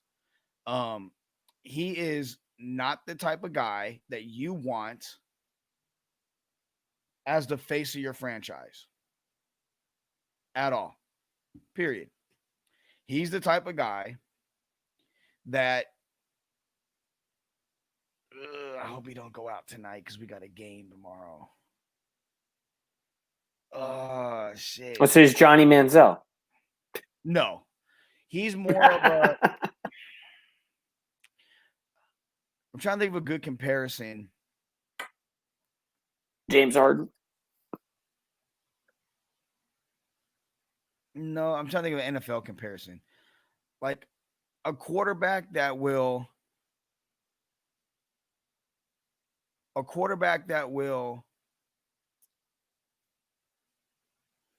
When they're winning, it's going to be like, but when they're losing, it's everybody else's fault.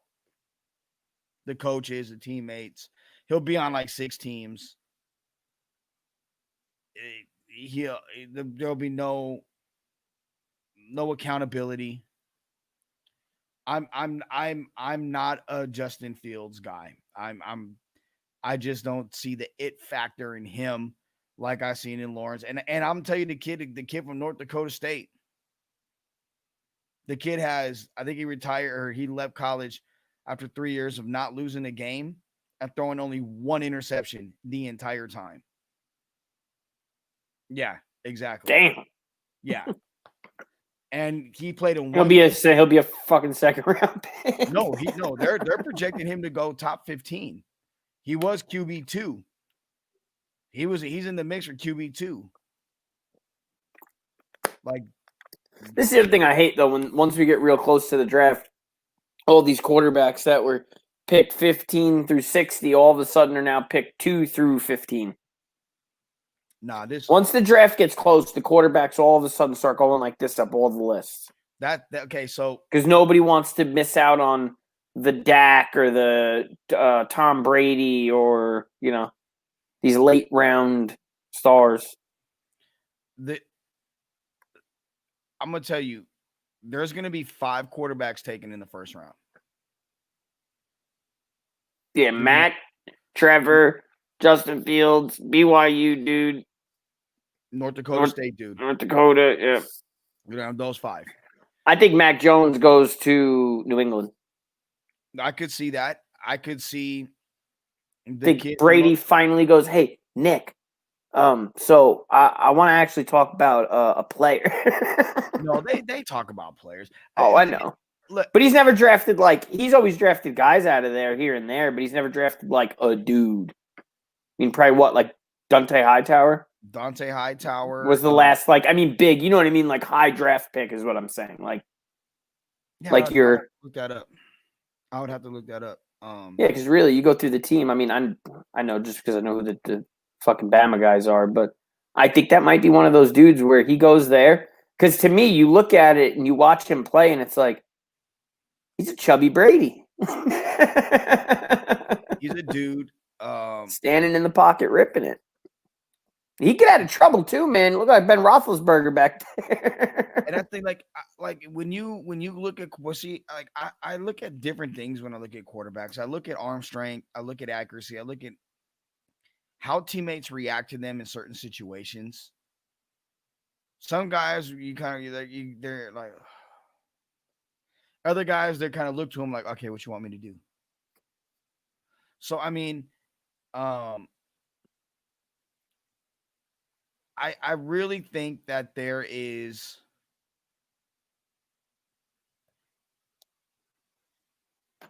I think there's something about Fields that's going to rub people the wrong way, and he's going to slide. He'll stay in the first round. You think he slides to the 4th quarterback pick or third? Between 2 and 4, somewhere in there. I think the kid from BYU is going to start wowing people. His interview process, he's going to wow people. And I tell you, and I said we talked about this privately yesterday. I think the Jets, if they decide Sam Darnold is their guy, if you're a Jets fan like Rich, I'm gonna tell you how I would fix your team right now. Sell it to Gary V. Boom, Gary V. Buy the team, please. I would love Gary V to buy them. Gary V's the shit. Gary, I hope you watch this. And we're all fans of you, Gary. Yes, the whole franchise is a fan of you. If I'm the Jets, this is what I would do. In free agency, I don't. Let me pull up how much cap space the Jets have going into the 2021 season. I think it was 50 something. Might be more than that. Let me see. I'm gonna look right now as we're doing this. 56.6 million under the cap, and that's if the floor is 175. So you figure it could be up to 50, 66, 185 or 76. So that's if the floor is on 175. I would sign Juju Smith-Schuster. I would make sure Big Cat don't leave, or I'd bring him back because there needs to be some help on that side of the ball. And I'd probably sign Aaron Jones as the running back. You get Juju and Aaron Jones on offense to go along with some of the younger receivers. You have your running back with Jones then, because obviously you don't have him. Now that Bell's gone. And this is if you keep Sam Darnold. And at that number 2 pick, you trade back. You trade back to no more than 7. And then if you like a certain receiver, if it's Devontae Smith, if he's there, or because it's not going to be Jamar Chase. He's going top 5. If you feel Devontae Smith's that guy and you want to trust a 6 foot 178-pound guy to be your number 1 receiver, okay. If not, trade back again and accumulate picks because you need help. You need to build on that offensive line. You may want to sign Trent Brown from the Raiders if he's let go. You may want to. Who's your center? Is he any good?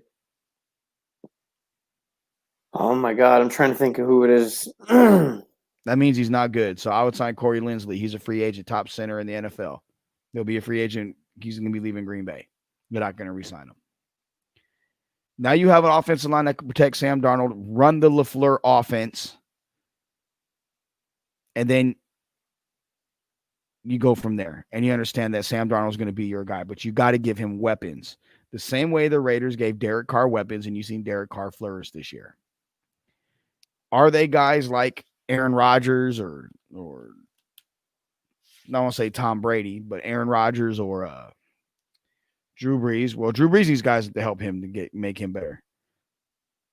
No, he's not one of those guys. But that's okay. Right now, this is what he is. But you don't need to take a quarterback at 2 and trade Sam Darnold. Because you'd be beating your head against the wall if you did. No, and I agree with you on all of that. I think the keep Sam Darnold, trade back. If you, like you said, if you think Devontae's the guy, which I like Devontae, but he is a small receiver. So if you think Devontae's the guy, you go there. If not, depending on how far back you trade, I would even be open with, I know you were saying about Jones, who I do like Jones. I have nothing against Jones. But I wouldn't even against Najee Harris. You just want to load up on Bama guys. This is your Bama bias. No. I mean, you think about it. Out of the backfield, he's a really good receiver. He reminds me of kind of like a Saquon Barkley, but, without the 50 pounds of muscle on his legs. Is he RB1 or is it Edatone from Clemson? If you're giving me the pick over the two of them, I'm taking Najee all day just because, one, he's a bruiser. He's a hard runner. The guy can catch, and he is fearless catching that ball out of the backfield. I mean, he'll take a lick and park the guy in front of him and take off running. You saw it in that last game. Caught that ball mid-air and dropped and just took off. While the guy was hitting him, he caught the ball. Yeah. I'm not so sure about that. I mean, like I said, though, if they build around the line in the running game with Sam and you are developing because, I mean, he's got a good receiver in Crowder. Crowder's not a bad receiver. And he's not a number 1 by any means. And then they got Denzel Mims, the kid they took last year out of Baylor. But, yeah, I definitely think they need help too. But I think there's also a lot of receivers past those 2 guys we mentioned that are options. And the Jets have a lot of picks, man. They do. That's why I think excuse me. Najee Harris, thank you. I think this style of running. Now, you could take Najee and pair him with Aaron Jones. Like Green Bay did with him in Jamal Williams. Yeah, because he's not a guy that can touch the ball 25 or 30 times a game, but he's going to get paid like it. So you want to get a guy that can spell him a little bit. But yeah, you put Mims with Juju and let's say Devontae. Oh yeah, that's the other thing. You sign Juju, then the receiver thing's not really an issue at that point. No, you still need a slot guy. I mean, between Crowder and Mims, I think they've got. I don't think these guys are number 1s, but I mean, Crowder could definitely run the slot. Well, Crowder could, yeah, but I mean, you still need to get weapons. Even the tight end, even the Pitts kid, the tight end from. Well, I just mean the higher pick on the receiver, where you can maybe go running back, offensive line. Round 2, but I mean, honestly, what about any of the corners or Surtain? Like, I mean, yeah, because you got Surtain, you got the other dude out of Ohio State. What's his name? Wade. The good corner. Yeah, Wade got torched. He did. Wade got torched. He may not even come out. He got torched so bad. It's not like it was. He said Harris equals Richardson. Dude, don't ever say that. That is terrible. That. You know why that is the worst take I've ever heard in the history? I'm gonna let Rich go. Okay, so no, you want to know why this is the worst take I've ever heard in the history of takes? Is because when I was watching it, I thought the same shit. I was like, damn, he looks just like Trent Richardson did in college. I'm like, I hope you don't have the same problem in the NFL. But no, there's a lot of guys that can help that team, especially offensive line, defensive side of the ball. But yeah, I think the Ohio State guys are not what I don't think the Ohio State guys are what they were a couple of years ago. But I think we see that every year where, like, I know Joe was giving me hell about all the Bama guys because I'm a Bama fan, but you see it. A couple of years ago, almost that entire Ohio State offense got drafted, or Ohio State team got drafted. 2 years ago, Clemson, that defense, a bunch of guys on the offense. Last year, you start with LSU. Both sides of the ball, the teams, the whole team got drafted pretty much.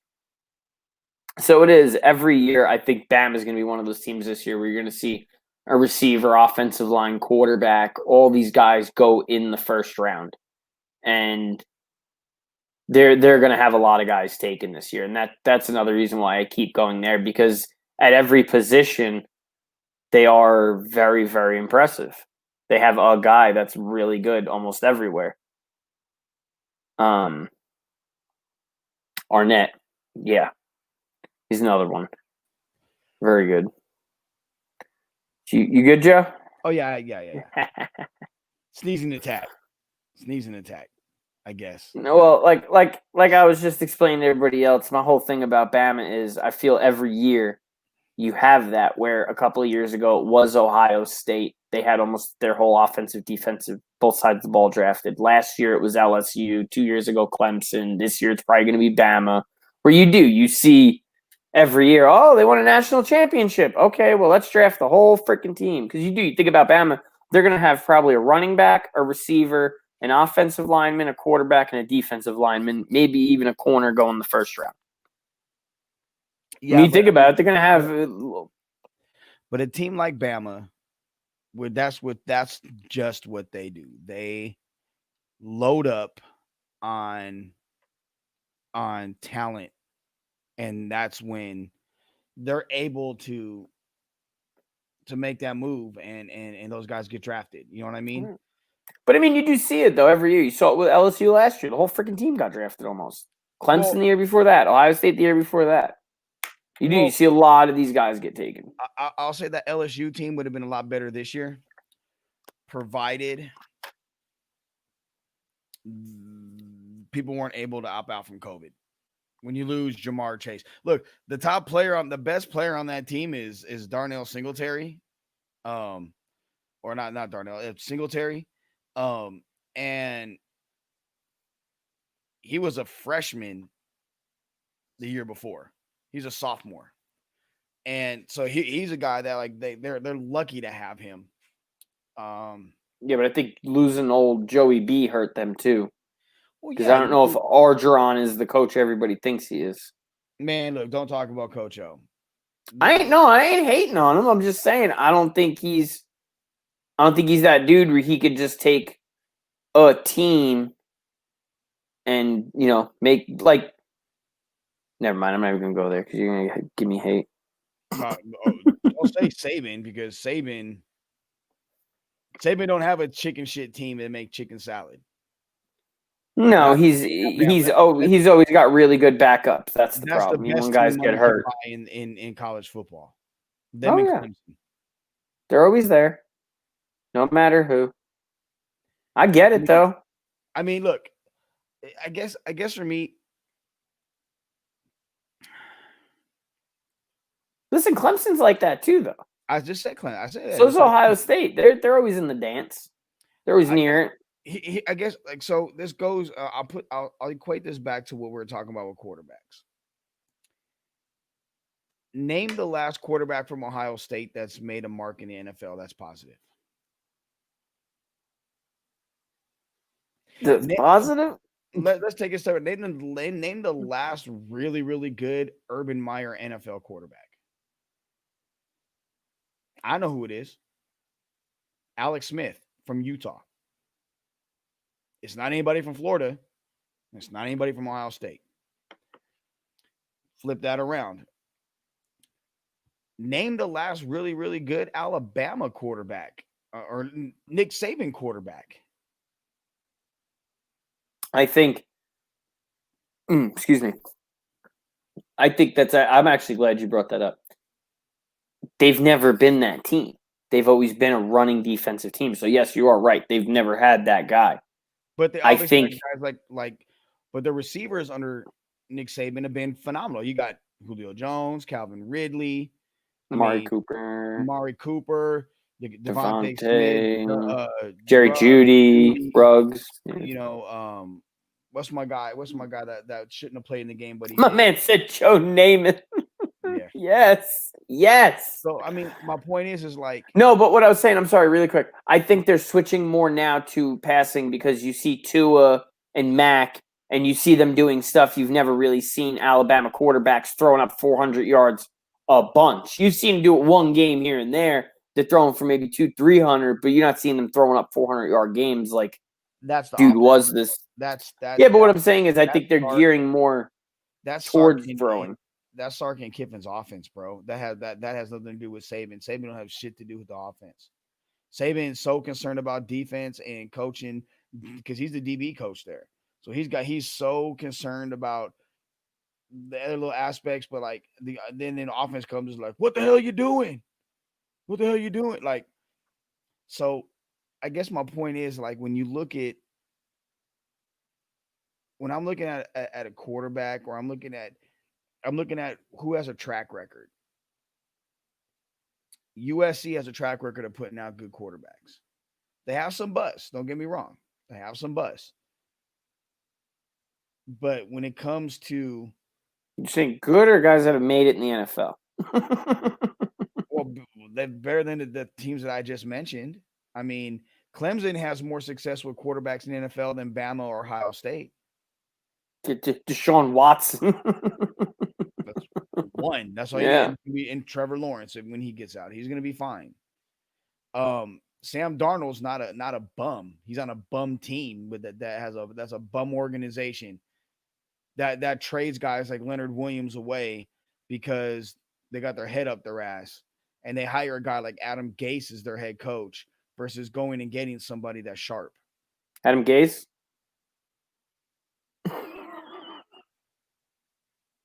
Guy's eyes like he's just surprised all the time. God, like, but you see my point? It's like you have, and that's I feel like some of these other smaller schools, but not smaller, but some of these other schools where you're not. I don't feel like we've got the quarterback factories like we have DB factories and defensive line factories and running back factories and shit, offensive line factories, your Wisconsins and, your shit like that where I don't feel like there's that QB factory, though, where it's just every year, I mean, Oklahoma was starting to look like that the last couple of years, but yeah, Oklahoma definitely. Dude, I'll say this. If you want a quarterback, look to the Mountain West. Well, and that's what I mean. You talk Wyoming, North Dakota State, right? No, North Dakota's in there. You look at Wyoming with Josh Allen, Fresno State with Derek Carr, Utah State, Jordan Love. Those are guys picked in the first 34 picks, 35 picks in the NFL draft. Love is jury's out on, but you see the other ones. Well, that's what I mean about these quarterbacks. I feel like they just come from kind of all over. Yeah, I don't know. But we're like LSU and Bama. You're getting good defensive line corners all day. LSU if you draft corner receivers, LSU corners and receivers, I don't question. Like, yeah, those guys they're going to be fine. Alabama D line, I'm okay in some O line. Yeah, D line and O line pretty good. Linebackers, I worry because name the last really. I mean, Hightower maybe the only one, but a lot of other ones kind of. CJ Mosley, he was good. He's still pretty good. Is he? I didn't hear his name a lot tonight. Yeah. No, he's playing for the Jets. He opted out this year. He left the Ravens. Oh, And then what's the other dude that plays for the Ravens that's from Bama? The linebacker. There's Upshaw and the other guy. I don't know. The middle linebacker. Jesus Christ, I can't think of his name right now. I'm just You're saying. gonna now I'm gonna look it up just because I know who the dude is. I just think that I guess it's one of the. I feel like when you have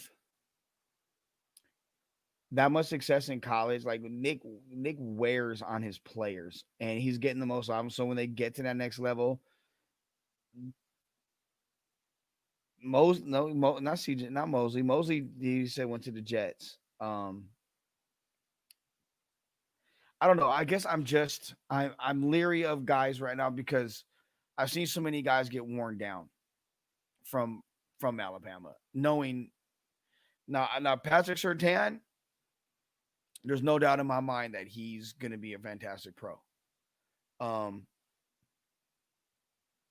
Yeah, to me, he's like a Minka Fitzpatrick, yeah, where you look at him and you're just like, nah, this dude's gonna be good. yeah. There's like no doubt about yeah, that dude right there is actually a baller. And he's gonna be all right at that next level. I adjust the lighting. It's blinding me though. Um, but I think if you want to build a team, you got to build through the draft. I'm a firm believer in that. Um,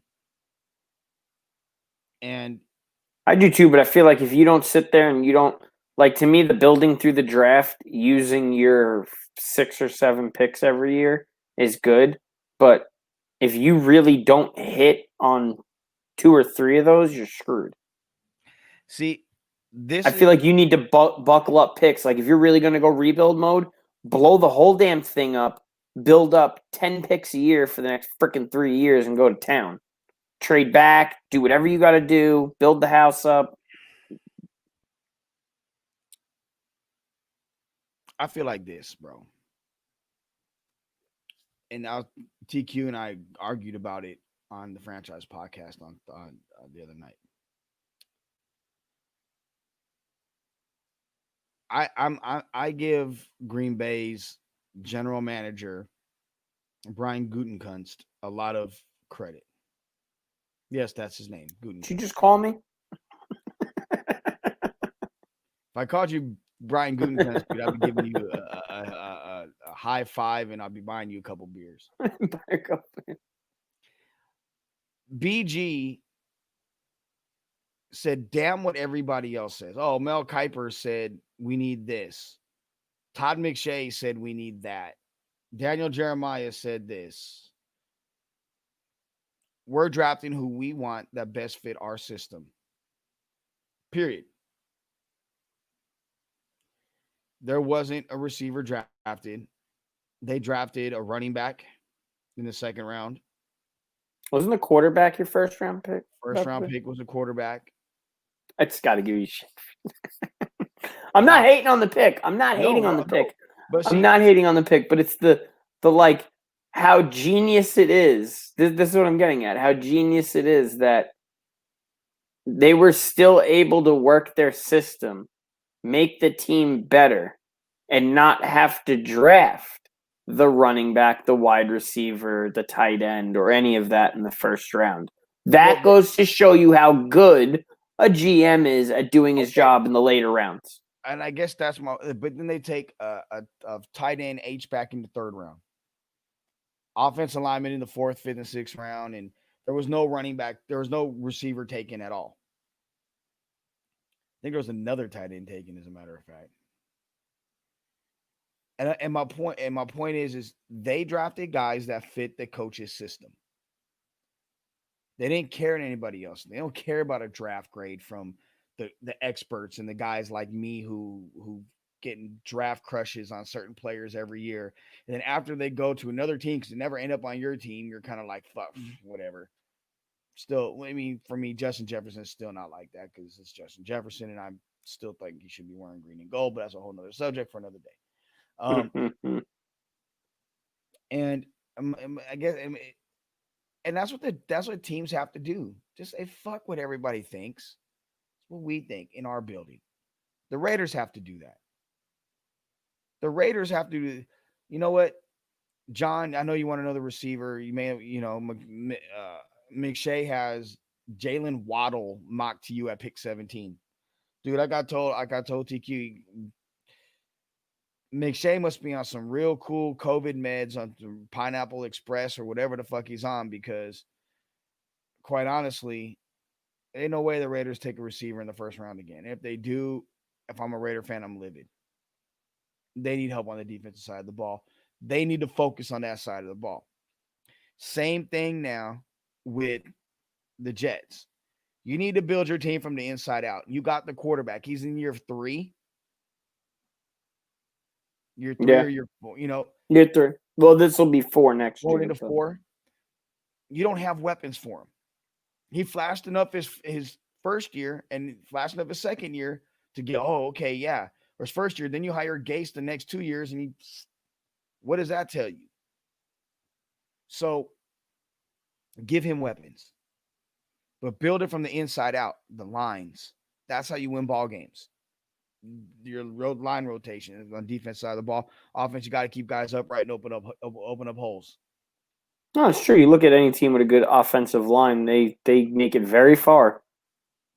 So I just, but when you got, oh well, they won the draft, they get an A after the draft. Why? Because you're trying to make yourself feel better because you said Richie DeCristan is the third best corner, and you got him in the third round, and when you thought he was a late first round value. Are you kidding me? But I think that's the problem, though, is the flaw is in the draft grade of your draft grade is going by, did you reach?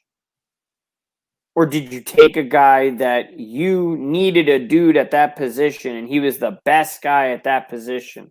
That's how they grade drafts. Not like you're saying where it's, well, what's the best fit for this offense? What's the best fit for this team? Best fit moving forward long term?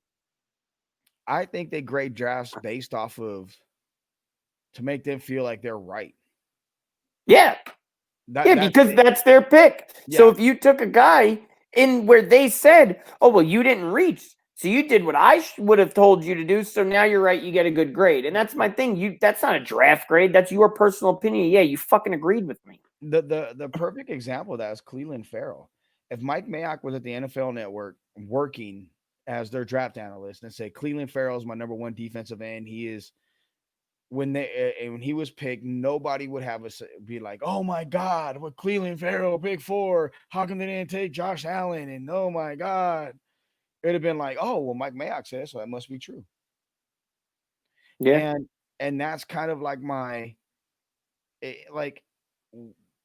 I'm guilty of it. I plant seeds, even though like the ones I banged the table for last year, it was Justin Jefferson.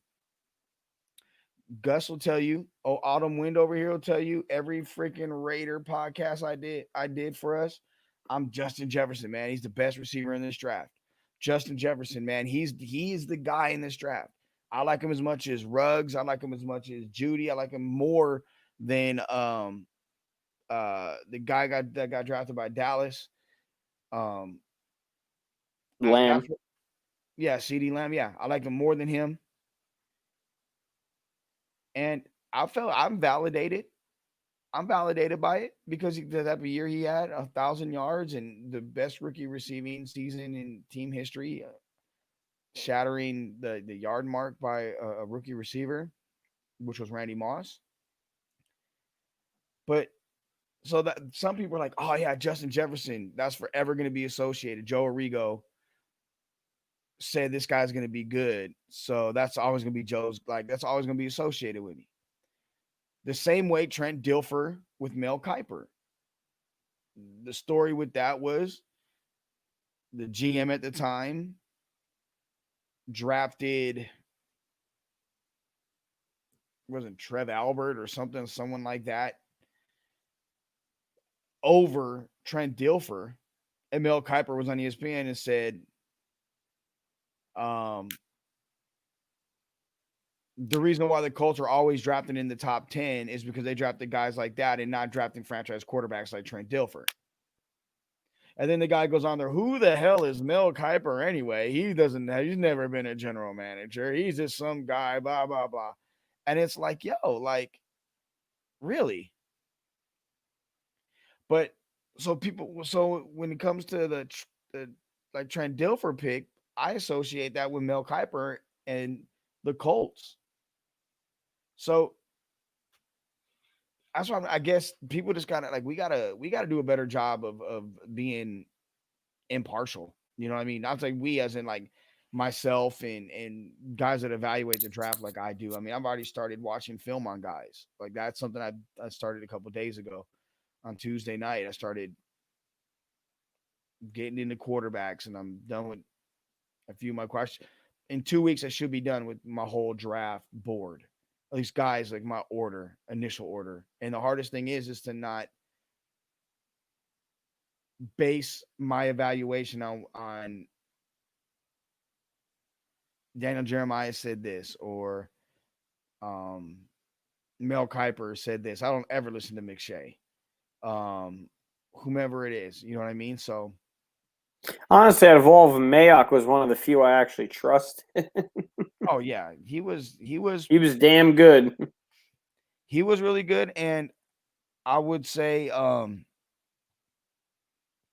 the best guy when it came to picking the right players with the right teams, may not be in the right spot, but player for teams is a dude by the name of Sean Zobel.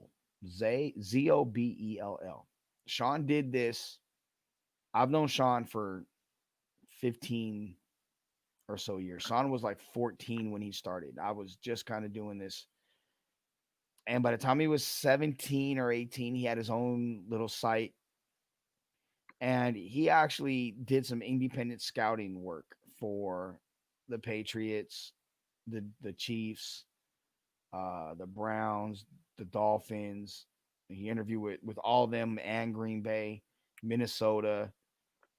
He was gonna be he's a guy that I think if he would have stayed with, they would have been a general manager. He actually was the American Rugby League that started in the States. He was the director of personnel for the entire league at like 22. So crazy. Wow. I mean, yeah, like Sean was getting out of the 32 teams, 17 to 20 right every draft. Maybe sometimes 22. There's one time he missed like 6 one year. It was just some crazy number where the next highest guy was like 12. Like Sean was as locked in as anybody. But I don't know. I guess I know we got off on these tangents. So I got off on tangents. You know, it's actually something funny, Joe, that I do that I think it'd be really cool that maybe if we did a show the night before the draft, this would be a really cool idea. So every year, I normally do it like a couple of hours before the draft, but I know with the time change being on the West Coast now, it's a little different because the draft comes on a lot earlier. I still, man, been out here a year, bro. I cannot get used to that time change, man. 30-something years living on the East Coast and then coming out this, I can't get used to the time change. I love the time. I love it where it's at. I ain't against it. I still wake up at 3, 4 in the morning every day like it's 7 o'clock, and I'm tired at 8:39 like it's 11, 12. But no, what I was to say is what I used to do every year is I do like the first 32 picks, right? I'd make a list of who I think would get taken. But what was cool about the list is I would actually throw in there trades and who I would think would take in the trade. So I try to throw a couple trades in there. So to say that's something pretty cool that we might be able to do like the night, we could do it even the day before and then show it. And then you see how right you are about who trades around. You know what I mean? I normally pick like 1 or 2 trades, 2 or 3 trades, whatever. Just ideas of, and I try and do it the day before or day of. I'm down to do like a mock like that. I'm cool with that. Well, because listen, all these other guys want to have their mocks, right? I did. Why can't you put your mock up and you have it be right? So then you can start saying, "Oh, look, I'm just fucking." I know I did. I did one last year with Chris Sproul, and I actually mocked Jordan Love to Green Bay. I actually like I think I can go back and pull it up. In fact, it's on StreamYard. It's on. I'm down. I'm 100% down for stuff like that. Yeah. Um, yeah, but Sproul and I Especially if did. we could get a couple people into it too. It'd almost be like a fantasy draft. We could. I mean, Squeeze will be down for something like that. I know that. Lorenzo would. Jesus would. We just got to figure out because all of them are going to want to draft for the Raiders. So Squeeze is going to be like this. Let me pick. But see, this is what makes it fun. Let Is me you got Squeeze has got his teams. Well, I don't even mean like you just make a list of who you think's getting drafted where. But that's the problem is once you hit your teams that you like, your Raiders and your Packers, you start thinking a little different. Once you hit, I'm actually pretty good about that. I last year when we did the show, I told Sproul, I said, Chris, I would trade up for Justin Jefferson, but since he's gone, I think we had Philly taking him at where they took Jalen Rieger. I said, I'm gonna look to the future, and because Aaron Rodgers is getting older, and he didn't have a great year, um, I'm gonna go with Jordan Love. And what? That's what I thought. I kind of listened to what things I was being told, and um, I try to be realistic. Now, if I was playing Madden and I'm doing a draft, oh yeah, I'm finding a way to get 9 first round picks. yeah, exactly. That's what I do. I'm gonna tell you, I sign guys that are rated high, and then I trade them, and I get my first round pick. Just I want a first round pick. And I end up with like 22 first round picks. Yeah, then you trade the 7th, 6th, and 5th for thirds, and then the thirds for seconds, the seconds for first. Bro. I did the same shit. But I actually, no, I was thinking too. You know what else we could do? I don't know if you would be down for this because it would be freaking long, at least for maybe 10 of them, or to the Raiders. Doing a live show. We did that last year. We didn't do and talk about long. We started an hour before the draft started, and went an hour after all 3 days, live nonstop. We're doing it Okay. again. Yeah, Gus, Okay. we're doing it again. Yeah, we're doing it again. It's just the Well, question. everybody's got to know. I came here in April, so like I don't think I met Joe till like June. Yeah, no, we did. Yeah, we did it. We did it in April. We did. Yeah, it's like June. It's on the YouTube page. We did it. There was 5, sometimes 6 of us at the same time in here. And we would get. I think I did actually see it when I was looking up some of the older stuff. You had the Raiders backgrounds. Yep. Oh yeah, the I background. did see. I'll show you what the background looked like. I did see it actually. Now that you say that, the background was. Oh, we took it down. But we had this. Mm-hmm. And yeah, we had a Raiders background, and sometimes it was this Allegiant Stadium. Yeah, that was the one that I saw. We have this one. You really can't see Allegiant Stadium, but yeah, man said it was a long day. It was a long day, but it was fun. I mean, it's the part that sometimes was difficult was when you're like me. I'm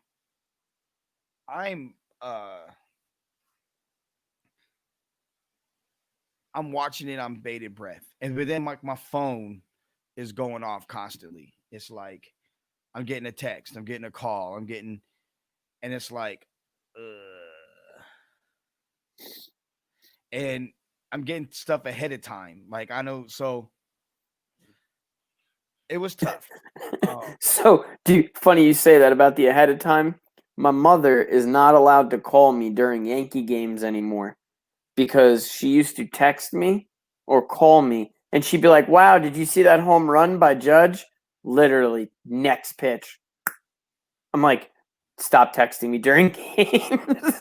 Kind of like, Joe, such and such is throwing a no-hitter with 2 outs in the bottom of the ninth. Next pitch, single. Never mind, no hitters over. Blew no Never hitter up. mind. It's already over. I don't think I literally. I'm trying to think about it. I don't think I've ever seen a guy throw a no hitter.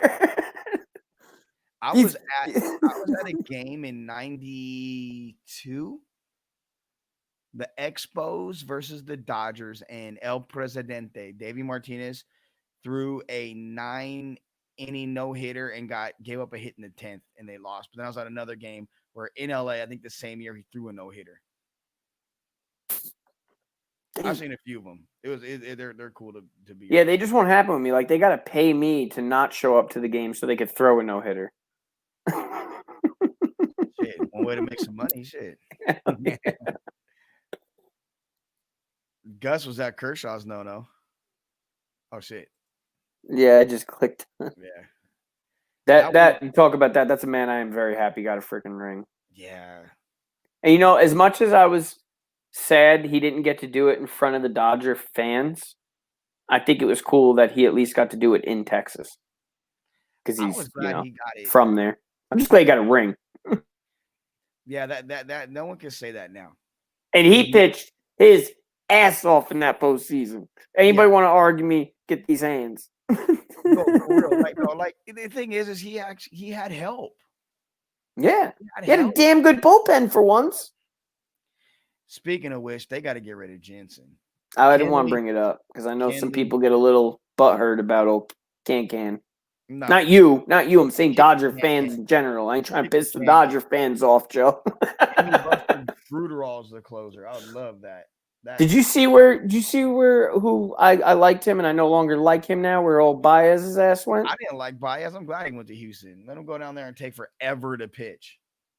Baez gets in a game where he's fucking like, I swear to God, I could get up, drink a soda, take a shit, come back, change your jersey, eat a couple tacos, finish the soda, get another one.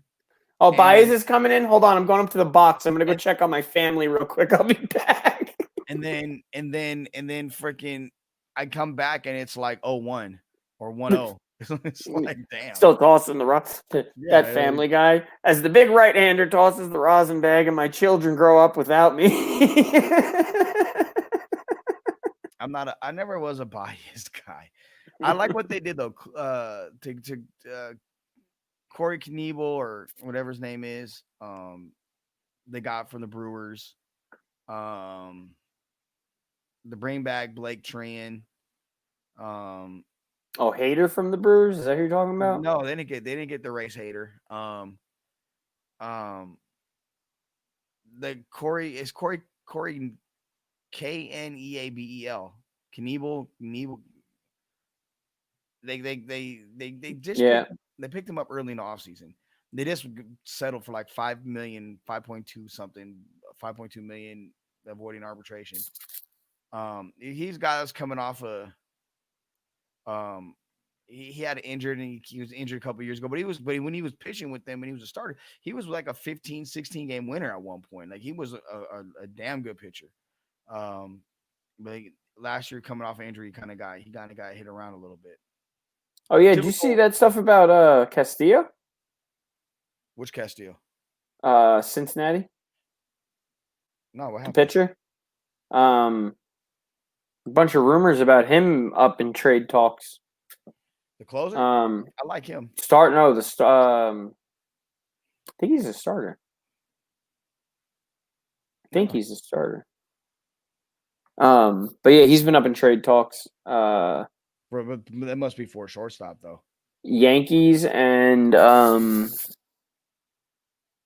want to say it was the Dodgers were one of the other teams. The Dodgers need. Look, I'm gonna say this. If I'm the Dodgers, I do 4 things right now. Well, no, I do 3. Well, 4. No, 4. Trade AJ Pollock for a bag of balls and some sunflower seeds, Clorox wipes, whatever. Dude, some hand sanitizer. sign Trevor Bauer to a 1 year, $36 million deal. Yeah, you're like, because because you don't know what you're gonna get with him, and if he's worth it, you can always No, extend. I'm not shaking my head because I don't. I'm shaking my head because I would much rather him go to one of my home city based teams, but Then I would. I think he's gonna be like Deion Sanders. He's gonna be a hitman for hire, bro. He's That's fine. gonna yeah, but you know what? It's freaking genius too, though. Because look, you don't have to get this big ass contract, then have to deal with all the pressure and all the bullshit and all this other stuff of shitty fan bases. Then the team isn't what you thought it was. Oh, you go out to the Dodgers, you go win a ring there. All of a sudden now something happens with the Dodgers, other team's really good. You go over It's a here and catch go twenty win two there. though, because if you get hurt, Yeah, then you're shafted, but you're gambling on yourself. yeah. But at some point, I want security. Um, but I'd go sign Bauer. Yeah, but you make Joe. You listen. Security. Let's be honest. I get it. They can make a lot of money pitching, but what the hell? Me and you could split $40 million and live a very freaking nice life for the rest of our life. I hate this whole notion of these guys got to secure their family with this freaking $500 million. Listen, shut up. If you get $100 million and you invest that shit correctly, that's a lot of freaking damn money. Yo, $50 million, $1 million Okay, to but make you a ton of you're money. looking at it that way. I'm looking at it. I can get 1 year, let's say 40 million. Since you said that, or imagine that being 6 years of 400 million. So I'm 360 million or whatever it is more than I'm lose out on. I look at it like that.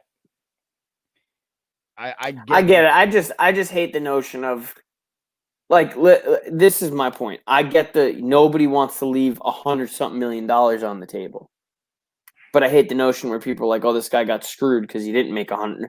He still made $100-something million.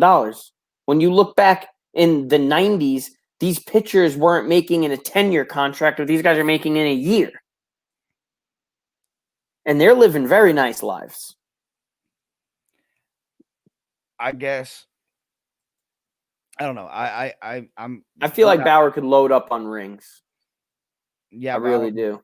I mean, we'll see. I don't know him personally, so I can't say that I know I have any idea what he's gonna do. But I'll say like again, a 1 or 2 year deal with a high average value. He's Um, already said he wants 1 year deals. He has come out and said he yeah. wants to take a bunch of 1 year deals. And then what I would do is I would take certain players, not my core guys, trade them to Colorado for Nolan Arenado, and then I would re-sign Justin Turner, and then him and when he can play a little first and give Muncy a day or DH or play third when and Arenado could DH a little bit when the universal DH comes into play,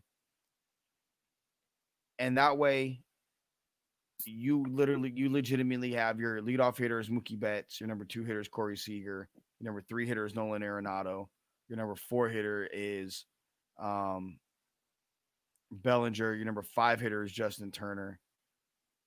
What about the thing we were talking about yesterday, Which one? private, about Baez? I Bring in don't Baez now and wait despite, for Lindor if he doesn't get a well, deal, if the Mets don't sign him to some but $400 million contract. I still think that's, but thinking, I mean, it's risky because he's also a free agent, and I think the Dodgers get Corey Seager locked in long term before the season begins. But Baez, if you can't get him locked in long term, you don't deal for him. Like I do, and what was said, folks, was I tend to think, and Rich, I think Rich agreed that I think Baez and Lindor are a package deal somewhere because Javier Baez is married to Francisco Lindor's sister. So that's his brother-in-law, and I know they're best friends, and they would love to play on the same team with each other. Baez has experience playing second base. That would be one hell of a defensive tandem up the middle. And then I could You think Seager could play third? or Absolutely. too much money in the infield. No. I mean, if you want to roll out some money, the Dodgers should have traded for Lindor last year after they got Betts. Um, slid Seager to third. Turner would have been your DH.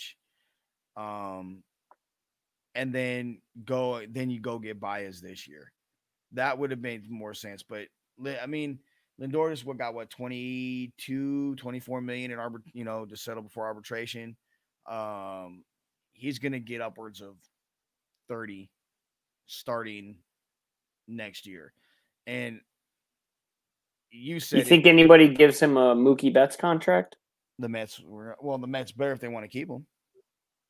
I think Cohen will, like we were talking about, Yeah, because he's got the money and he's a diehard fan. And if you're a Mets fan, all you want to do is see that freaking team win. I mean, and look, and if you're the Mets, you really don't have a second baseman. Why not trade for Baez? Put him with Lindor. I mean, you really want to win New York? That's a way to do it. You have those two guys as you're with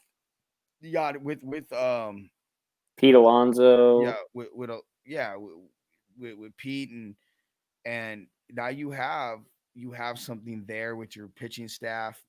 And that's a solid staff once Syndergaard's back, too. You got DeGrom, Syndergaard, Carrasco, Stroman, You took down your and... Syndergaard. Huh? You took. Looks like you took down your. Oh, there he is, Right right there. there, right above you. Yeah, Right there. there he is.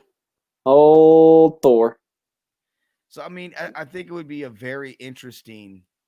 If the Mets wanted to win, it'd be very interesting if they did something like that. But And listen, they've been they were the first ones to strike the Iron Man, and they've been hitting little shit here and there up until that big Lindor one. and the White So, Sox too. I mean, yeah, the White Sox have been going at it too. They were the sleeper team, them and the Padres. Padres. Last year, when we talked before the season started, those were the two teams. I like And the what Reds. Padres did. Yeah. I'm happy with, thankfully, my Yankees picking up another pitcher because, God, that they needed it. I just hope Kluber comes out and does his thing. They need Severino back, too. Sanchez settled yesterday. Yeah. I'm glad they didn't give up on him. You can't. Too much talent. I want to see him do well. I like the Kraken. He's way too talented, man. He's got a cannon behind the plate. He's got, when he hits the ball, he might hit it harder than almost any of them. He is. He's a really good guy. They just need to keep giving him time. He'll come back around. No, they do. There's a lot of good there's a lot of good guys left, and there's a lot of teams that I think like last year and the year before that are going to be sneaky good. And I think San Diego again is going to be one of them. Ed and Blake Snell, if they get back a healthy Clevenger, Paddock, and Tatis. That kid is one of the most exciting freaking people to watch in baseball. He is fun. Yeah, I mean, I think that I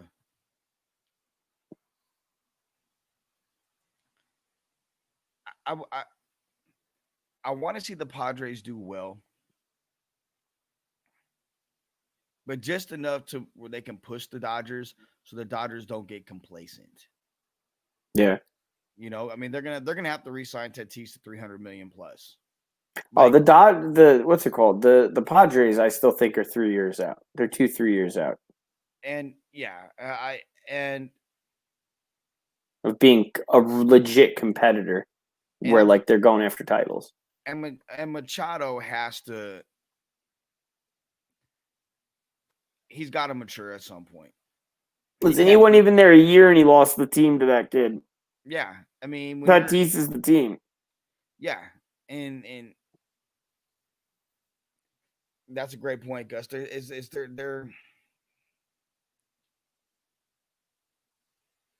always going to be little brother. They're always going to be little brother. Always going to be the Met. Always going to be Mets. Always going to be UCLA. First pitch of the season, and the Mets season's over.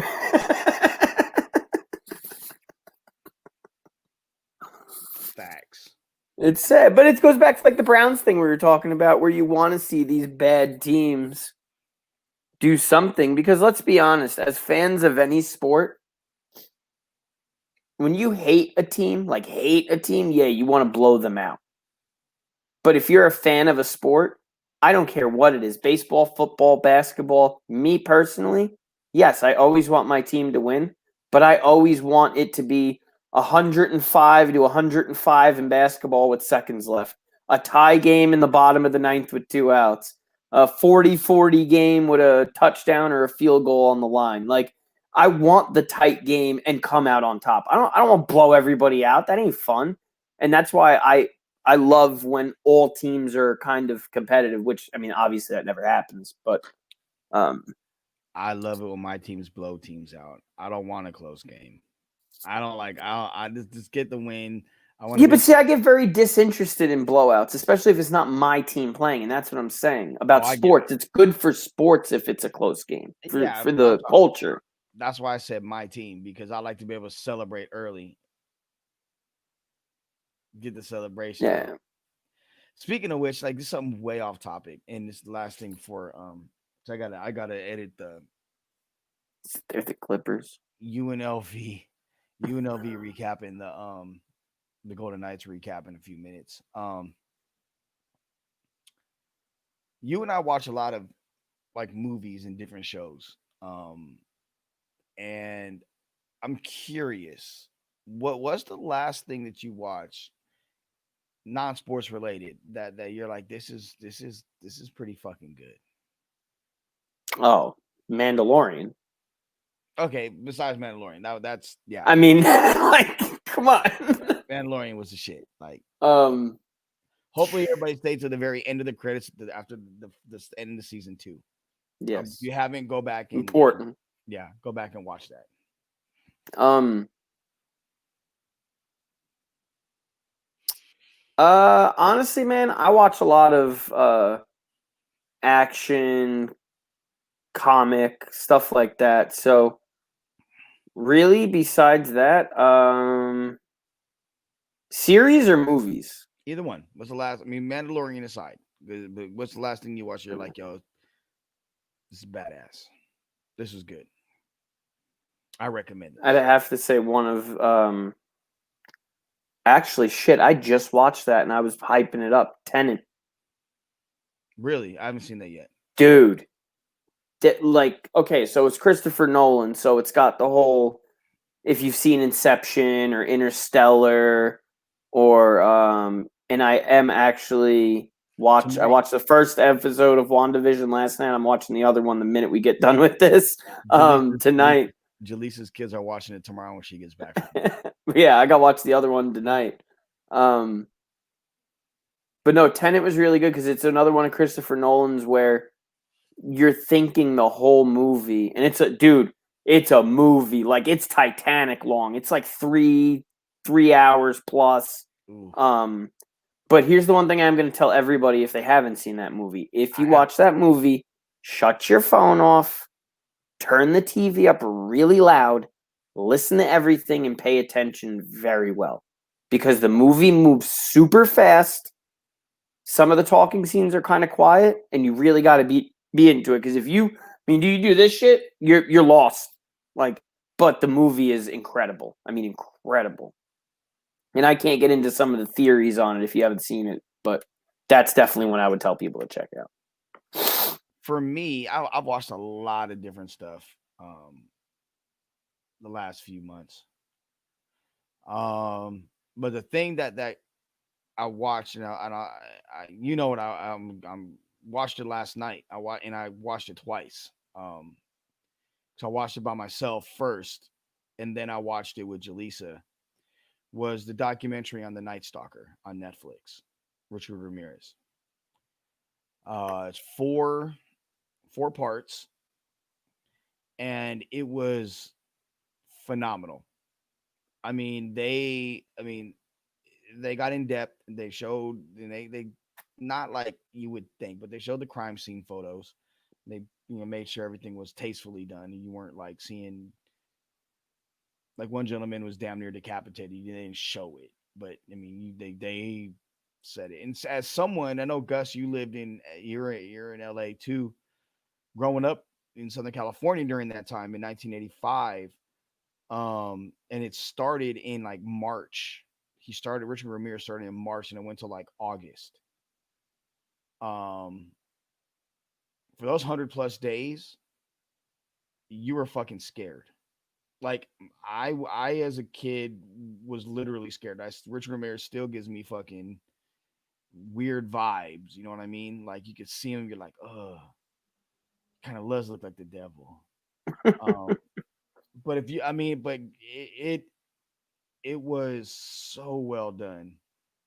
Um, holy shit, that's crazy. Um, I remember that summer I was coming home with my mom, my uncle, my great uncle. Lived maybe about 10 minutes, 15 minutes from the house I grew up in, and that summer was hot as hell. I mean, you're talking about like 98, 104, 105, 107, like every day from like May till August. It was fucking miserable.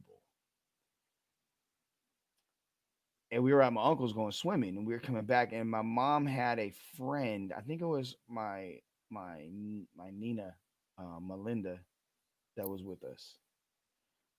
It was what I was talking to my mom about today, and I remember her saying, "Damn, he killed someone in Diamond Bar," which from where I grew up was like 20 minutes.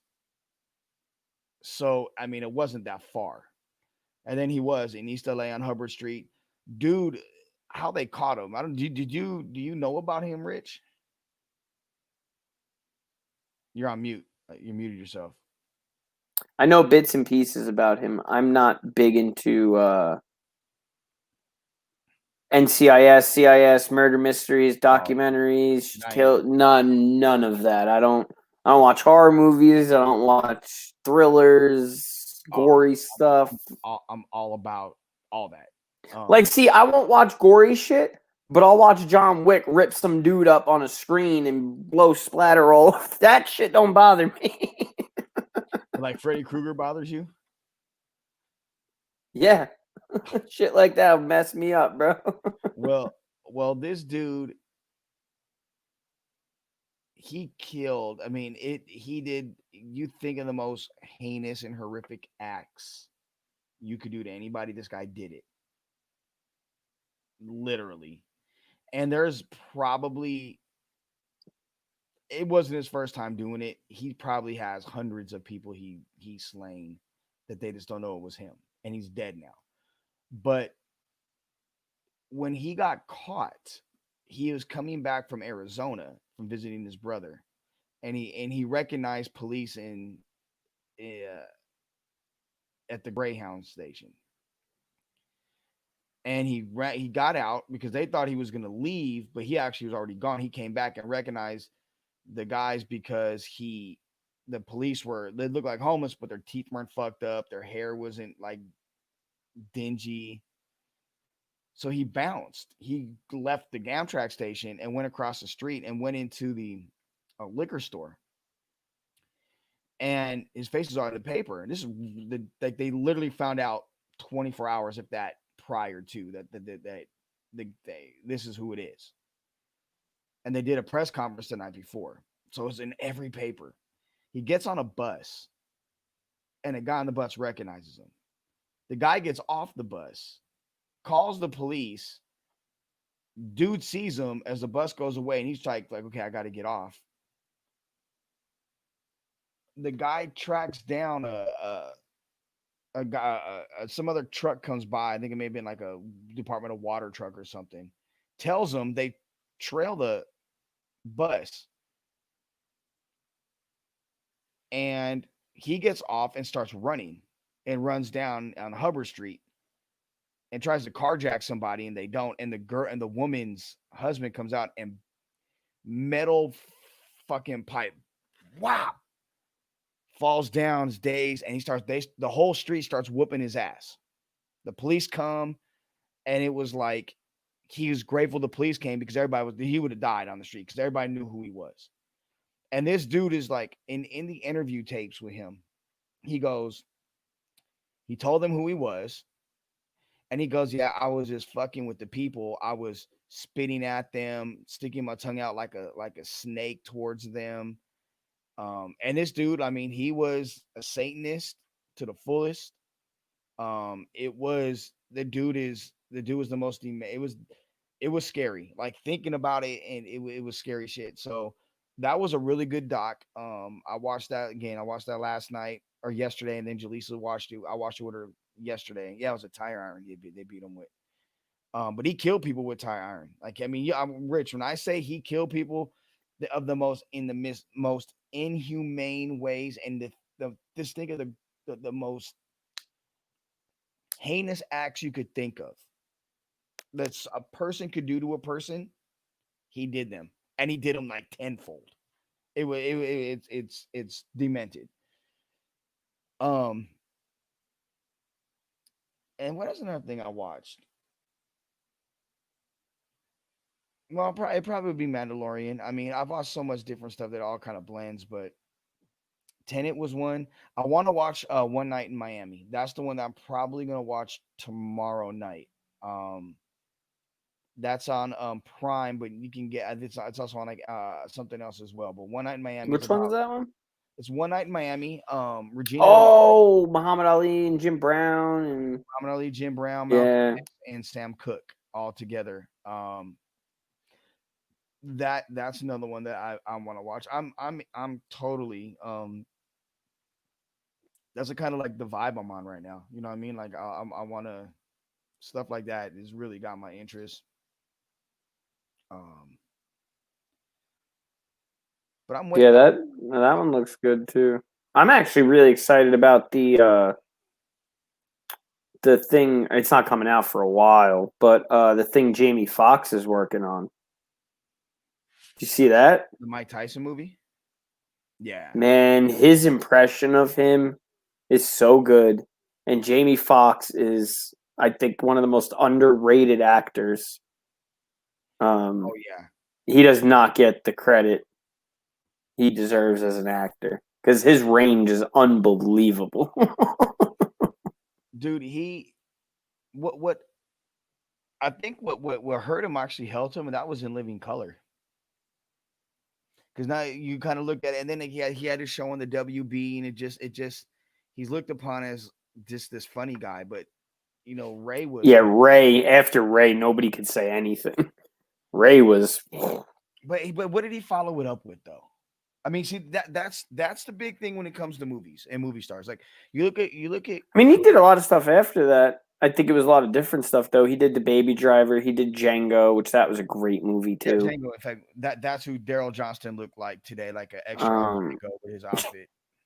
that Django. He did the Spider-Man movie as Electro, which again, range the character. Listen, I didn't like him in that movie. yeah, but this goes back to my point: is it's not about that the character wasn't a great character. It's the range of when you see him play Ray, you see him play Django, you see him play.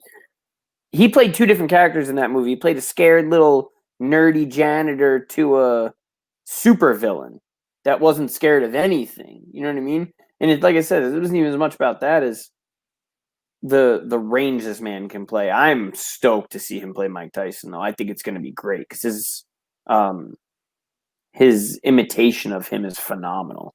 Yeah, He sounds just like him. I I guess It's a great movie. no, I don't disagree. I guess I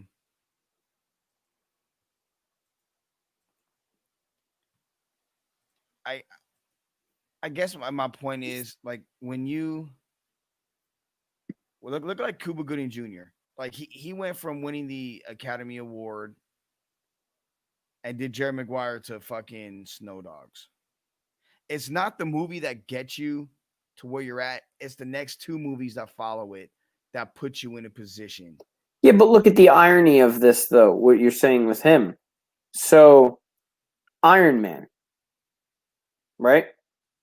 He played Rhodey in the original Iron Man before they recasted him with Don Cheadle. No, he didn't. That was Terrence Howard. That's what I meant. I'm sorry. I was confused the two of them. It's like Elton John and Billy Joel. I was confused the two of them. And it's like, when you know them, it's like, how the hell do you confuse the two of them? Yeah, that was Terrence Howard. And No, Terrence Howard, though. But that was another one. He did a bunch of good movies up until that. yeah, but He he's a did a dick bunch of in little real life, stuff. supposedly. Huh? Supposedly he's a dick in real life, so that kind of like plays a role in. Well, the irony of what I was getting at is that movie, Terrence Howard got paid $5 million. Robert Downey Jr. got paid like $500,000 to do that movie.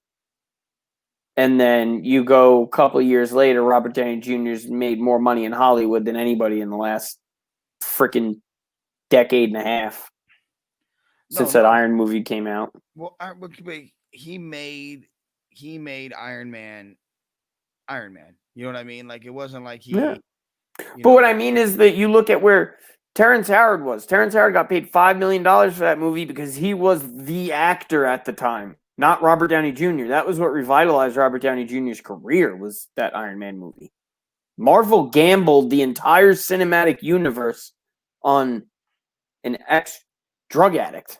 Like, a guy that had a lot of problems. And yeah, no doubt. And it worked. And then you see where Terrence Howard ain't in movies, Robert Downey Jr. is making $90 million a year. But Robert Downey Jr. also had to take roles like in Tropic Thunder and other movies that kind of put him in that position, like he let him know he's stable again. I mean, yeah, but he did Iron Man first. That was the first thing. Then Sherlock Holmes, then Tropic Thunder. And they made a couple of Sherlock Holmes movies.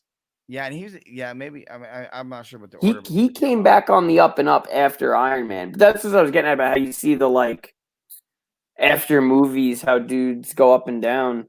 I guess for me, I would much rather see like Jamie Foxx.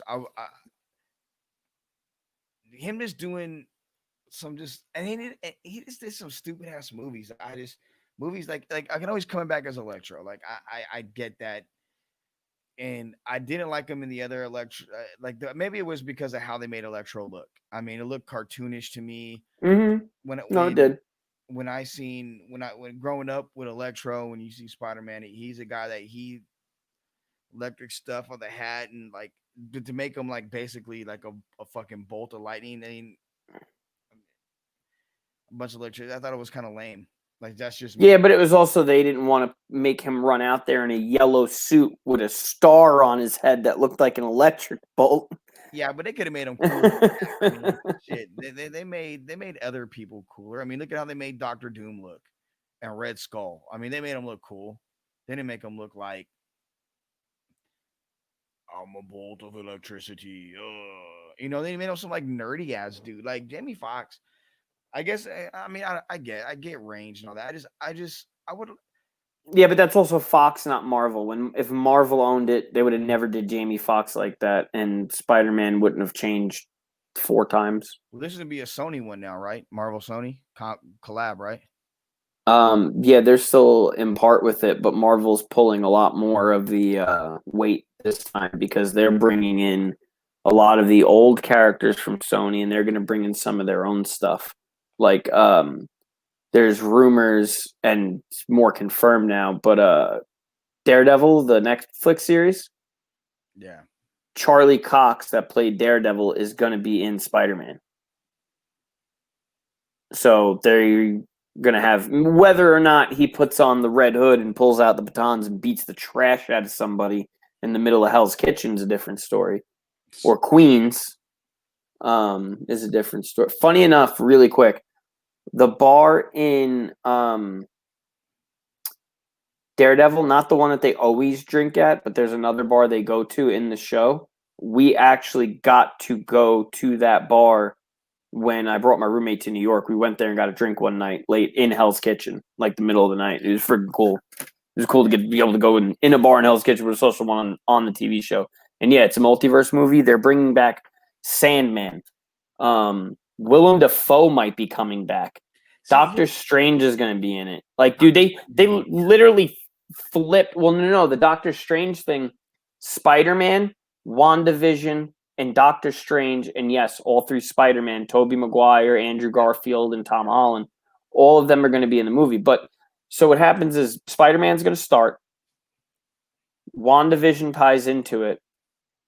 Doctor Strange into the multiverse, the movie that they're going to do, is going to tie these. So, like, you know how Avengers, they had from Iron Man to Infinity War was basically like a set. So This they're gonna three make set is going to be these movies. It's going to be the multiverse. But what it's going to do is it's going to open up multiverse characters. So other Hulks, other Thors, other Iron Mans, other whatever. bring in Miles Morales. That listen to me. 120%. There is no way Marvel or Sony does not bring in Miles Morales because of the amount of money they would make bringing in that character is unreal. Unreal. Yeah, I mean, the Enter the Spider-Verse, I think I've watched that about 20 times, in part because Jaleesa, her kids are into it. Carrington's into it. I love that movie. And I it's think so true, too. When he falls and they walk over him and he's like, thanks, New York. That's exactly what would happen. Superheroes fall right out of the sky. New Yorkers walk right over him. Yeah, that'd be dope. And it's cool. I mean, I'm glad they cast him around Miles Morales. I guess when it comes to Jamie Foxx, he's so talented. The last thing that I want to see is him to be like, I'm tired of him doing lame ass movies or a lame character in a good movie. I want to see him start to progress because you see it with John David Washington. Like, he doesn't take shitty movies. You know, you Tenet, you look at what he does in Ballers, Black Klansman. Like, he's in a bunch of badass movies. Oh, yeah. I haven't seen Tenet. He don't take no lane like, oh, this is this type of character. Nah, it's like, no. Is it because he's Denzel's son? I don't think that plays a lot into it because he's earned his stripes. Jamie Foxx, I honestly, bro, I'm not even gonna lie to you. I completely forgot he was Denzel's son until you said that. and that's my point. I'm being dead serious. Like, I really completely forgot. And that's something that I seen him on Desus and Mero when he was talking about it. He was like, yeah, I'm not gonna take a lame man. I'm not gonna take some whack ass movie. Like, what do I look like doing that? Nah. I ain't doing That's that. Donald Glover too, Danny Glover's son. He's a really good actor. Yeah, he doesn't get good enough roles. Gambino, yeah. Yeah, you don't get good enough roles. And a phenomenal singer. You talk about range, bro. That dude's singing range. Go listen to what was it? Oh my god, what's the slow song that he does? Woke. Yes, you go from that to like This Is America or any of the other. It's yeah, his range is nuts. But that's my point. Like, why does Jamie Foxx have to take these fucking lame roles when other actors aren't? You know what I mean? Like, he's better than that. Like, and then he has that show. Is it like not named that tune, but it's similar to that? It's like the Shazam show. Yeah, or whatever. Shazam. He does with his daughter. Like, it's not like he's in debt. But why would you want to take these stupid roles? I think the other problem too is, Joe, with the movie industry, a lot of roles are written for specific actors in mind, and then when the actors don't take the role, I mean, you know better than I do. You lived in fucking LA. So. Yeah. You know what I mean? Because and then they got to settle on somebody else, and it's not the same shit. That happened with TQ. There's been a couple movies that they were written for him in mind, and things didn't work out. And then he did a movie that was actually in India where it was written for somebody else, but he blew away the audition, and he went there and killed it, just crushed the movie. But I think that's the thing. They need to write something for him. Because to me, do you know what I would really think would be cool for Jamie Foxx, especially at where he is in his career? You're gonna laugh, but to me, what's John Wick to you? What does he represent? To me, he represents the American James Bond. So you're talking of about that, like, you think Jamie Foxx should be the next James Bond? I'd say the American version, kind of what we did with John Wick, but create a character like we did with John Wick, See, but I but don't think for Jamie Foxx and have him as this. Because to me, that's a badass role. You're this American style spy, and kind of give him that Matt Bourne, John Wick, Denzel and the Equalizer type. You know what I mean? Like the whole mix of the badass combat fighting with the round the world, with the secret agent, don't mess with me. I don't look at John Wick as a Bond though. Like I don't. I look at John Wick I don't mean like a James. To me, he's our American version, and what I mean by that is just a straight up badass. Like when you think of James Bond, you're like, oh, if I'm going in to break into somewhere, who would I want with me? I'd want James Bond. Well, if I was going to break into somewhere and James Bond was in front of me, who would I want with me? I want John Wick because he fuck his ass up. James Bond would last 15 minutes, and he would last 30 seconds in that room with John Wick. He whoop his ass 6 ways to Sunday. yeah. We talked about it with Kalani one night a while back when we were talking about roles, and we were talking about it in terms of like Batman. I think Michael B. Jordan should be the next Bruce Wayne. See, and this goes back to what I said last time. I have no problem with any of this. They got to make it canon first, which What? they're already doing. They're working on that. But what I'm saying is they got to make it canon first. So, and this is what I mean. There's rules to comic movies. You can't make a comic book movie and not have the character in a comic first. So my thing is right now they're doing that. They're working on that with Batman. So once they build a series and they have a storyline and they have good villains and or they use the same villains and just redo how the villains are done. What I'm saying is to create a storyline specifically where it's his story, it's his own Bruce Wayne story. You know what I mean? Because each Batman has a different story. See, that's where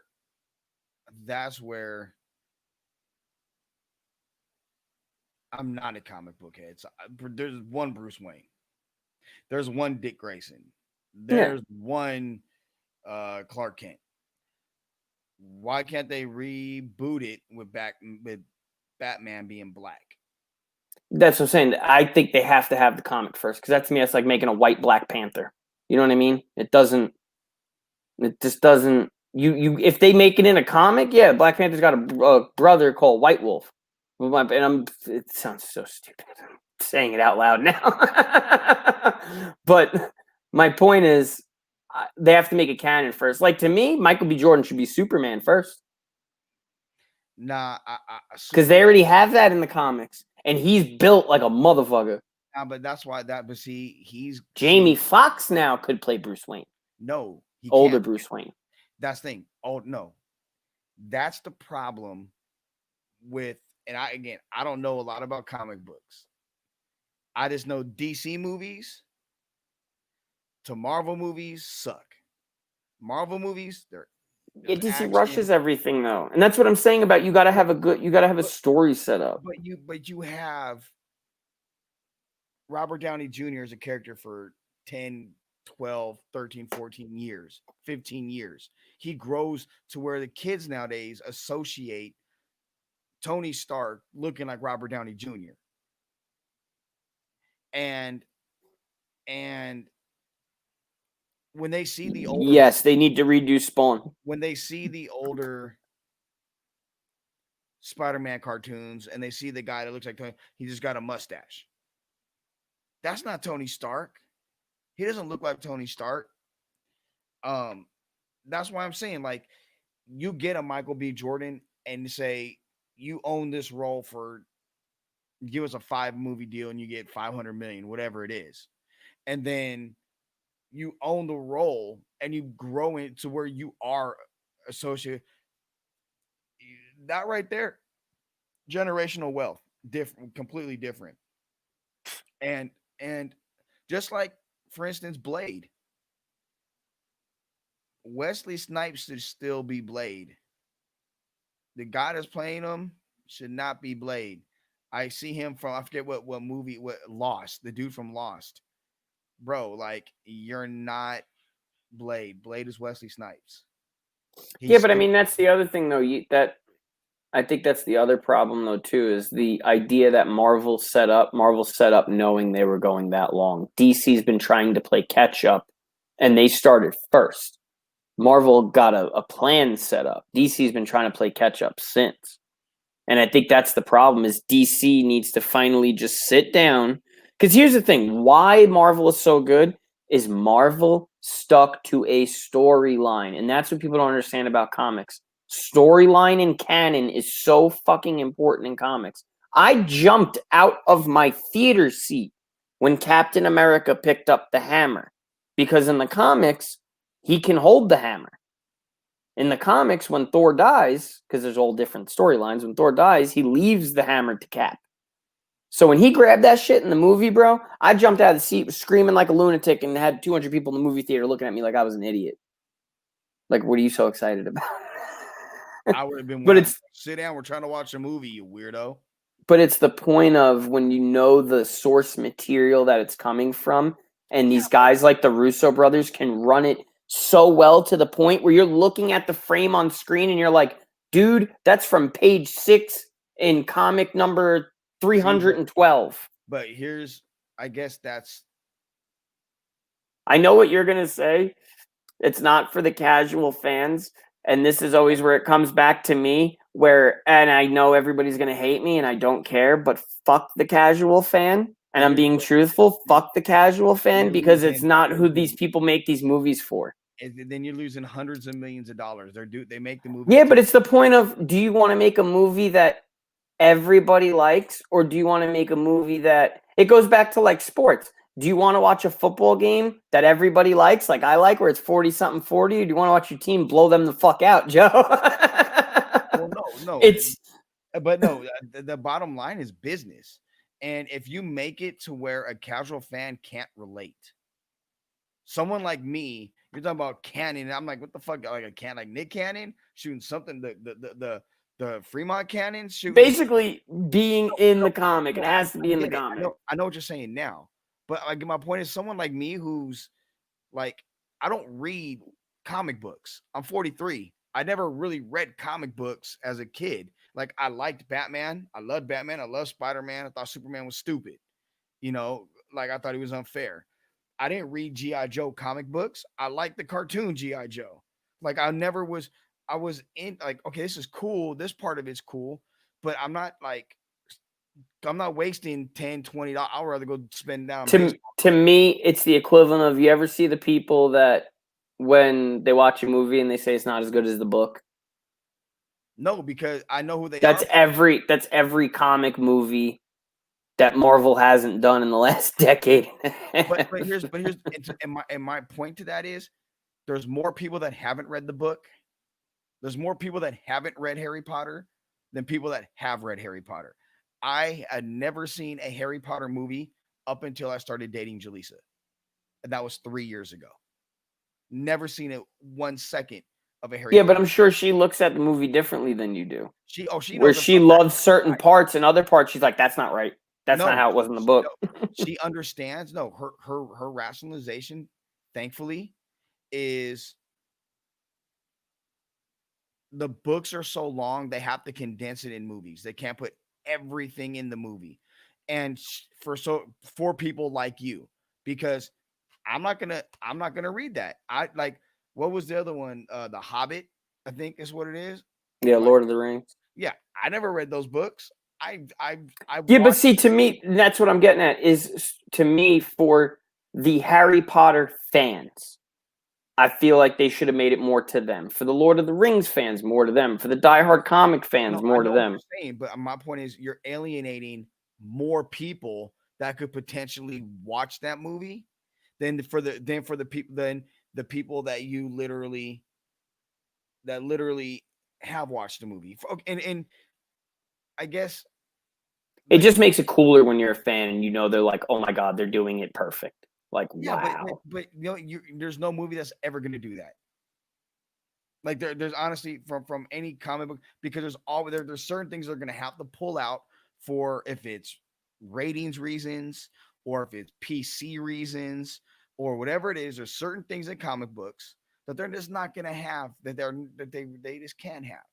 Well, and And that was the thing with Endgame. They pulled all the stops out with that movie to the story of which one they were running. They did it. I mean, they did it very well. But they also different thing. They have Disney money. They can hire all these actors, pay for all this crazy nonsense, and do these kinds of movies. like okay, like But whatever decanonize means, like the Star Wars sequel trilogy. Like, look, the original three Star Wars, Empire Strikes Back, Return of the Jedi. Star Wars itself is classic. The original. Return of the Empire Strikes Back is the best one ever made. Period. Point blank. There's not a better movie than that. And Return of the Jedi got kind of hokey. Honestly, it got kind of hokey. And then they did the episode 1, 2, and 3, and they all were trash. The only thing cool about the third one was you seeing him become Darth Vader, but it still was trash. And then some of the new ones were okay. I didn't mind the Rise of Skywalker, to be honest. I didn't mind it, but I'm gonna be honest. I don't read Star Wars, and I was a Star Wars freak as a kid. I well, mean, see, that's the other thing though. Star Wars follows the comics pretty well, especially if you follow like Clone Wars and all that other shit okay. Here's the too. thing: I never watched the Clone Wars cartoons. I was too old, and quite frank, I mean, I feel I'm too old. I never got into them like that. Listen, you can say you're old as you want. I watch that shit. That shit Oh is no, dope. that's cool. I mean, no, but I'd rather watch something else. And and the Boba Fett thing. I had my senior year in high school. I had a couple homies are like, they were like, man, like they were all into like role playing games, and they were all into like reading comic books and Star Wars comic books. Couple of my boys I'm still cool with, and I was with them one day, and I said, okay, I'm gonna try. I want to relate to what you guys are talking about in terms of comic books. I want to try to relate. So I bought it was like the first book of Boba Fett series, I believe. It was about this thick, and it took place after Boba Fett fell into the Sarnak, and how he didn't get digested because it took years, and he Mm-hmm. found a way out. Another bounty hunter helped get him back to get his. So I kind of knew Boba Fett didn't die, and I thought, okay, that's cool. But it was at the same time I'm sitting here like I'm not gonna read another book because halfway through it lost me. I'm like there's this I'm not gonna spend all I'm not gonna go read a series because then it's gonna go off into some other shit and it's a wormhole to me. I would much rather during that time I was like I would much rather go work out, go chase pussy, and have a good time and make money. Like that was my attitude towards it. Yeah, I but just that's the thing. There's people that view that like, see, with Autumn here, he's a Star Wars nerd, so I'm sure Star Wars is sacred to him on some level. That's DC for me. Marvel, honestly, I love Marvel, but Marvel's not Marvel to me. They could do whatever they want and recast, and DC to me is like sacred. I love DC. I'm like, don't mess with it. It's so, and plus it's not like they've hit the way Marvel's hit on movies either. no They're still trying to do that. DC is always their movies have always lacked, and Yeah. I mean there's not one that slapped. I mean that's just, and I would love for a Batman movie to slap. You know what I'm saying? I would Actually, I love. got something funny for you real quick since we're talking about Batman and Star Wars. So this is a clone trooper helmet Oh, that's cool. that my roommate painted the Joker grill on. That's cool. Yeah, so the That's cool. Joker. I mean, and look, I was a Star Wars freak, and I watch every Star Wars movie that comes out. Well, I may be one of the few people that like Solo. I No, thought it was Solo was good. I thought it was interesting. Solo was Um, good. The three new movies, like he was saying, to decanonize them, I'm kind of on the boat with that, which a lot of thank you, I appreciate it. A lot of what like what he was talking about. So like Dave Filoni, the guy that's doing Mandalorian with Farvo and that did Clone Wars and Rebels and all that, they're basically giving him like they did with Kevin Feige, where they're giving him the universe, and he said he wanted to decanonize them, where basically he wants to take the last 3 movies and make it like they're an alternate universe if something else happened. So what that means is if he makes the universe his way, Ben Solo maybe never becomes Kylo Ren. Luke Skywalker maybe never loses the temple and the Jedi Order is rebuilt. Yeah, and he gets married and has kids. Like, I mean, like he gets But that's married. what I'm saying. That's something they're talking about decanonizing. Like he was get married to a chick that was a Sith or was a part of it. Like they hated each other, and then they ended up falling in love with each other, and they realized that like, yeah, like I know that stuff because like I was like, okay, let me try. Yeah, but that's something they could possibly Yeah, that's her name, Mara Jade. Marjade. Yeah, but that's something they could possibly do is make it where these last 3 movies weren't actually the last 3 movies. They're an alternate universe, and the last 3 movies they do are different, which would piss a lot of people off that aren't real fans. The real fans, I think, might actually like that. Star Wars got fucked up when Disney took over. Let's just be real. When the mouse took over. Their movies did. The freaking TV show and the miniseries and all that kind of shit, though. No, but I mean, and before No, what happened was, Joe, Disney spent $1 billion to buy Star Wars. Disney got Star Wars and said, okay, let's pump 3 movies out fast as shit so we could recoup some of this money. And then not realizing when they dropped Mandalorian that they had struck hot gold with a shovel. The reason idea. The reason why Mandalorian is good, part of it is because he's cool. But the guy who plays him, I'm sorry, like they gotta have a way. Like that's one I would have had a way cooler looking dude. That dude looks like some fucking random ass guy. Like I would have had him look way cooler. That's just me. He's done a great job, though. No, he has. He's done a great job. Like no disrespect. But and the other thing too with Mandalorian, why Mandalorian looks better than any Star Wars you've ever seen visually, is Mandalorian. They have a ring that they shoot in. So instead of green screens, they put all the images up on this ring. So when they're traveling, this screen is just spinning around them, like an LED screen, like on the outside of the stadium and shit, but way more technical. And what they use a video game engine.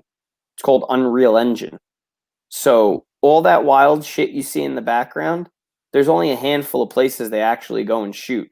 Most of that stuff is it's all in there. It's all a screen. It's not a green screen. It's an actual LED. So they could print it so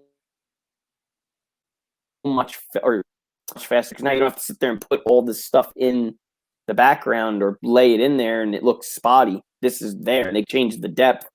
Like, dude, it's wild. I was watching it and they're sitting there and they didn't like where the thing was. So they rotated the planet on the screen. So like the ground moved out that way and freaking nuts. I mean, I'm 100, like I dig it. I guess it's kind of even like with what we do with franchise. I feel like you don't want to have stuff so technical to where you're almost a snob, because that's not relatable. I'm not going to sit down, like I can watch film with whomever. Let's say Lorenzo, right? Me and Zoe sit and watch film and literally break down film to the tendencies and everything else. But for what? What does that mean? The casual fan's not going to sit and read something like that. They want to give us to the point and move on. That's why shows like this, that's 3 hours, won't be happening a lot with franchise going forward. They're going to be hour-long shows. No one wants to sit for 3 hours because it's not entertaining after so long. Where it's the same thing with the casual fans with movies. Someone like me who is a fan of something, but I'm not gonna read the books. No disrespect to anybody that reads them. It's just not me. And my children, Joey and Jada did. Joey did. Jada does or used to. Peanut doesn't. They they're the ones that are like, oh, there's like three different Robins. What? Or more. Like, no, it's Dick Grayson. He's Robin. No, there's Robin. Dick Grayson, Jason Todd, Yeah, like Tim and, Drake, and it's like the no. chick. Yeah, it's like no, like Robin is Dick Grayson, whose family were some acrobats, who died and was an orphan, and he went to Yeah, but see, that's the other thing. Where do you get that from? The first movie you've seen? That's the point, though. Where did they get that from? A comic made in the 50s. But that's okay. You say that, but that's the original comic. That's what that is the foundation of it. And I got that from, and you put it up there earlier, Gus, an audiobook when I was like 9 years old, 8 years old. That was like the story of Batman and Robin that was on tape, a cassette that I would listen to because I was entertained. I'm following along in the book and I'm playing with my Batman and Robin action figures. Like that's how I know that. The but to have like 6 of them, like shit, like really? Like like I don't for me it's like it's not believable. Yeah, but it's if you look at the storyline, the way it goes is he's an orphan. So all these kids that are Robins, he has the first Robin. Dick Grayson leaves and becomes Nightwing. Then he finds Jason Todd trying to steal wheels off the Batmobile. He takes him in. Joker beats him with a crowbar. Jason Todd turns into Red Hood. Then you got Tim Drake. Tim Drake turns into the Red Robin. But they're all one after the other in a consecutive story. It's not that he had this Robin and then in a different story he had this Robin and a different. No, it's one consecutive. He started with Dick, went to Jason, Tim, and then the chick. I can't think of her fucking name. Okay, this guy was here. He left, so it got him. Oh, he got his ass whooped, and he had to change. So now it's you. Oh, you got your ass whooped. Now I'm gonna bring this person in. Oh, fuck it, I'm gonna go. It's like, yeah, but it goes. It's what Marvel's doing with. Marvel's doing the same exact thing with Captain America, but nobody knows it because they don't know the comics. So the biggest part of that movie, as a fan, now, but this goes back to the point of I know the comics, so it was so much more exciting for me. It meant nothing to anybody else that didn't read them. When he's sitting on the dock and he's got the shield, and Bucky looks at Sam Wilson, Falcon, and shakes his head like, you go over there. The reason for that is in the comics, Bucky and Falcon both at different points become Captain America after Captain America dies.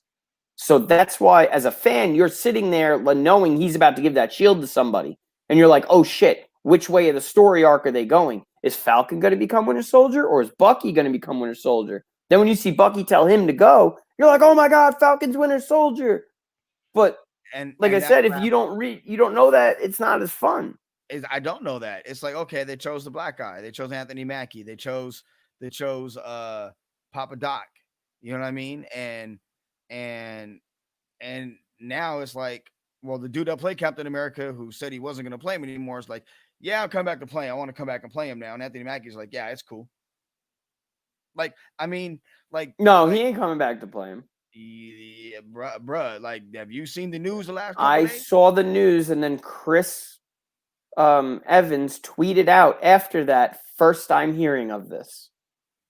I'm reading shit on Twitter, like, yeah. He said, first I'm hearing of this. People, like all the people, like, and I have there's a couple friends on Twitter that are huge comic book guys, and like my guy Thor, and it just like I'm reading their timelines, like this shit I'm talking about, like don't say you're not gonna do it if you're not gonna do it, because wasn't the dude the Flame before that? Well, no, first of all, if he does come back as Captain America, it's not going to be it's not going to take place after Avengers, is my point. If he comes back, it'll be like in a flashback in a movie or an older movie, like if they do a Hawkeye movie or, you know what I mean? Not that they're doing a Hawkeye show, but my point is if they do something else, that's the only way they're bringing him back. They can't de-age him again. You know what I mean? What are they going to do? Have him go back in time again? They can't. He's there. It's not how time works. What's his face explain that? Yes, that's exactly where they're going to have him. Is in flashbacks. He ain't coming back as him though. The guy that played the Fly or whatever. I forget his name. The guy that played the Fly, yeah. See right here. See? No, that's what I'm saying. If he comes back, he's not going to be modern day. It's going to be a flashback or an older movie. Like, because the Black Widow movie hasn't even come out yet. She's dead. Dead as a fucking doornail. She smashed her fucking head on the damn or her back or whatever. In real life? No, in the movie, I'm saying. When she got the stone. No, when she got the last stone, she's dead. Tony's dead. Cap's old. But yeah, that would be fat. If that is what it is, I will be excited as fuck about that.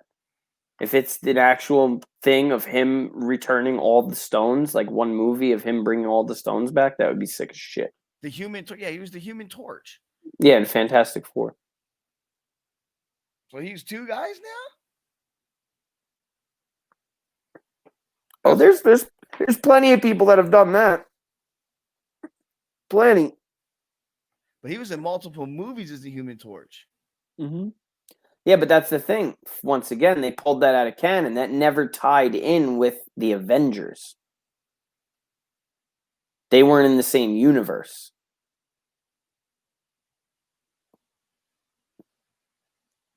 Yo, they're trying to explain this.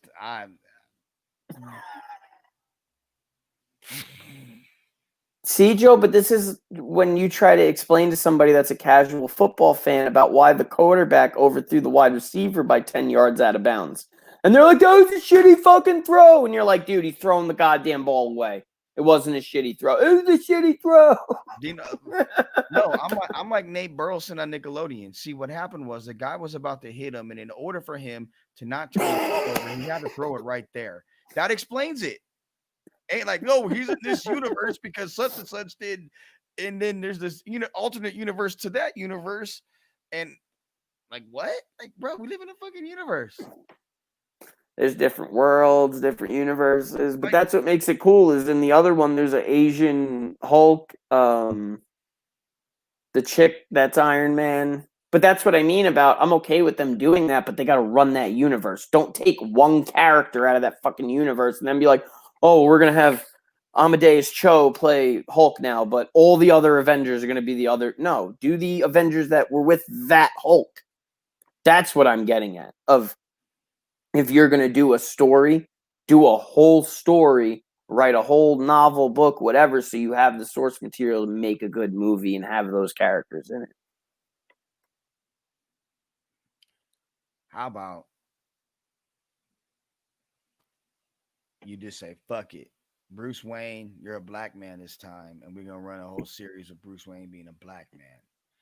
And all we're going to do is see all these old comics with Bruce Wayne being a white man. We're going to make them black. Or let's make them Latin. Let's have. That's fine, but then they got to have, like, Ryan Reynolds play Black Panther then, and I'm okay with it. Because Ryan Reynolds is too funny to play Black Panther. Ryan Reynolds is. Hey, by the way, Deadpool. I don't read any of the comics.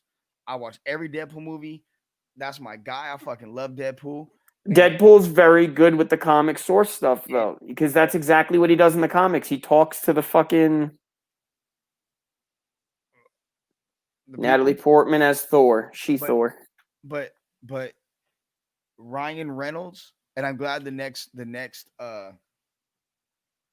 I actually have that comic, funny enough. The next Deadpool is rated R, thankfully. Yeah. I like that. See, I read the shit because on my Twitter feed, I read it. And I know that's something important because now I know it's going to be hella funny. Because if it's that's going to be a great movie. I'll go as far as saying, to me, Deadpool movies are the best ones. I think the first one was a lot better than the second one. I think the second one was good. Parts of the second one were really good. I think the first one was a lot better than the second one overall. Yeah, the first one was fucking hilarious. Yeah, first one was really good. But yeah, that's actually another one that he just put up. Natalie Portman's going to play Thor in that next Thor movie. You had a dishwasher? Do what? See, from Thor, from Deadpool. That honestly is that is literally, in terms of that's how mine and Jaleesa's relationship is. Not like that sarcasm, smart ass, like that is literally our relationship. And it's hilarious. So we watch Deadpool, we watch it together, and we laugh because that's how we talk to each other. That is funny as hell. No, that's great though. That's what I thought was the best part of that movie was their banter. Like their banter was epic. Yeah. Yeah, their banter was really, really good. But no, that was another one. They did very well with that, with following the comics, because in the comic, when you read the comics, there's actual things where he talks to you, like as the reader. He breaks the fourth wall all the time. What I wonder why Stan Lee, when he wrote him that way. It's Rob Liefeld, not Stan Lee. Oh, well, I mean, whoever created him. Rob Liefeld was. I actually got to meet him. Really cool dude. Rob Liefeld was the one that did Deadpool, and he actually did Spawn, and I'm sure Autumn's gonna know the other one here in a second. But no, he did Spawn too. I'm pretty sure. But yeah, he did those those. But I wonder why he wrote him like that. Is what I'm saying. Just a different character. It was another way of, because Spider-Man kind of did stuff like that where he would talk outwards. But yeah, Deadpool was just the rambunctious, shit talking, crazy. It was just a wild idea they came up with. But yeah, Liefeld was one of them, because like Stan Lee's biggest character, and a lot of the stuff was other guys, like Jack Kirby created a lot of the characters. So let me ask a casual fan. Okay, I'm the casual fan, and you're the fanboy. When I say Face of Marvel character, I'm talking about characters now. Face of Marvel, what's the first one that pops into your head?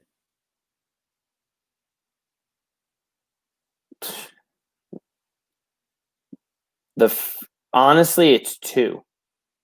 Okay. Spider-Man and Captain America. Spider-Man always pops into my head first, though, because Spider-Man was Stan Lee's favorite. Spider-Man, as a casual fan, Spider-Man's the first one that pops in my head more so than anybody else. He's the most relatable.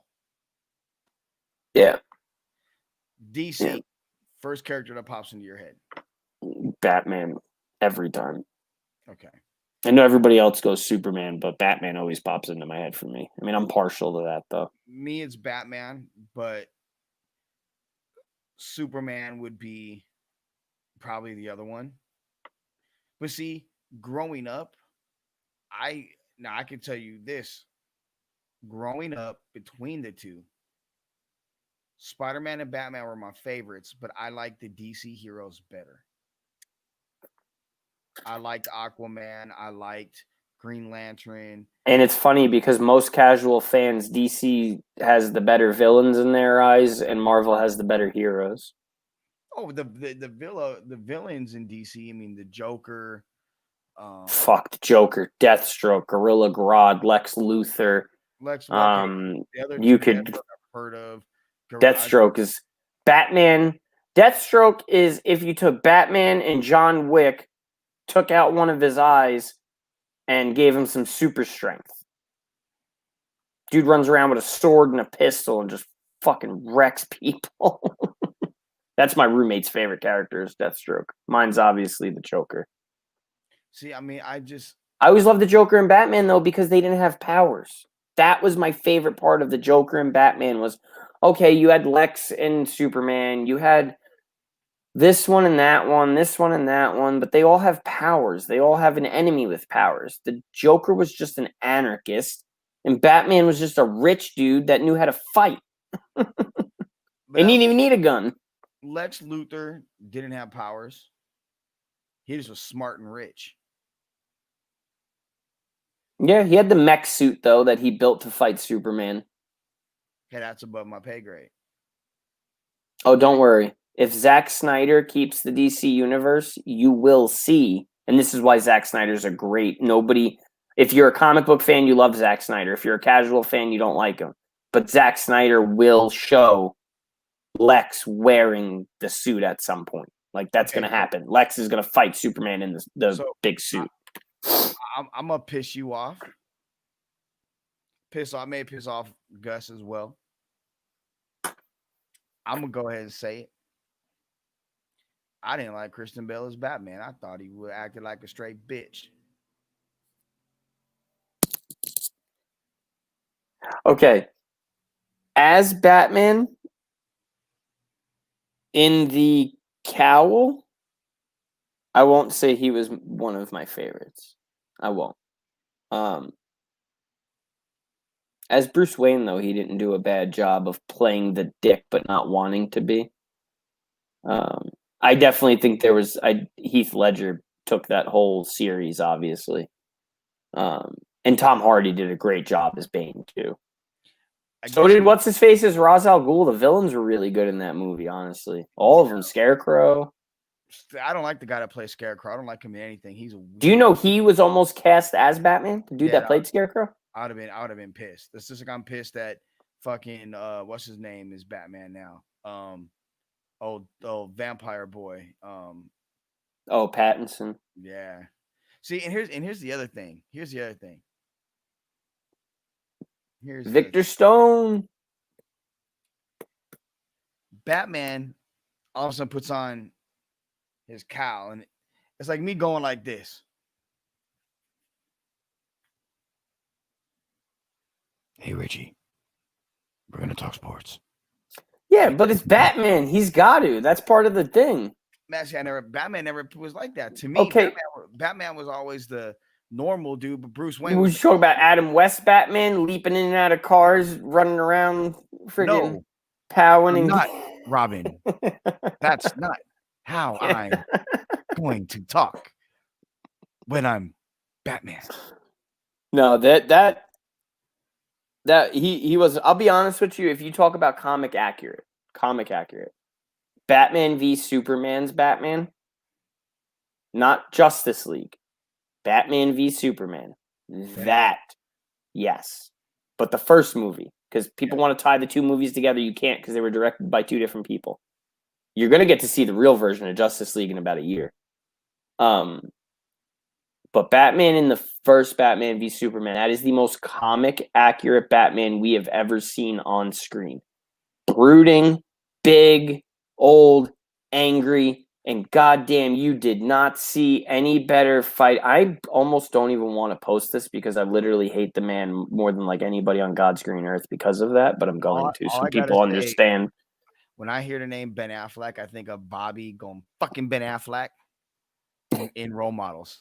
Okay, you want to talk about the worst person to ever put the fucking cowl on? Is that man down there. You better not say George Clooney. So you better not say Michael Keaton. No. I love Michael Keaton. Michael Keaton to me was the best Batman. I'm gonna be real. He was one of the best.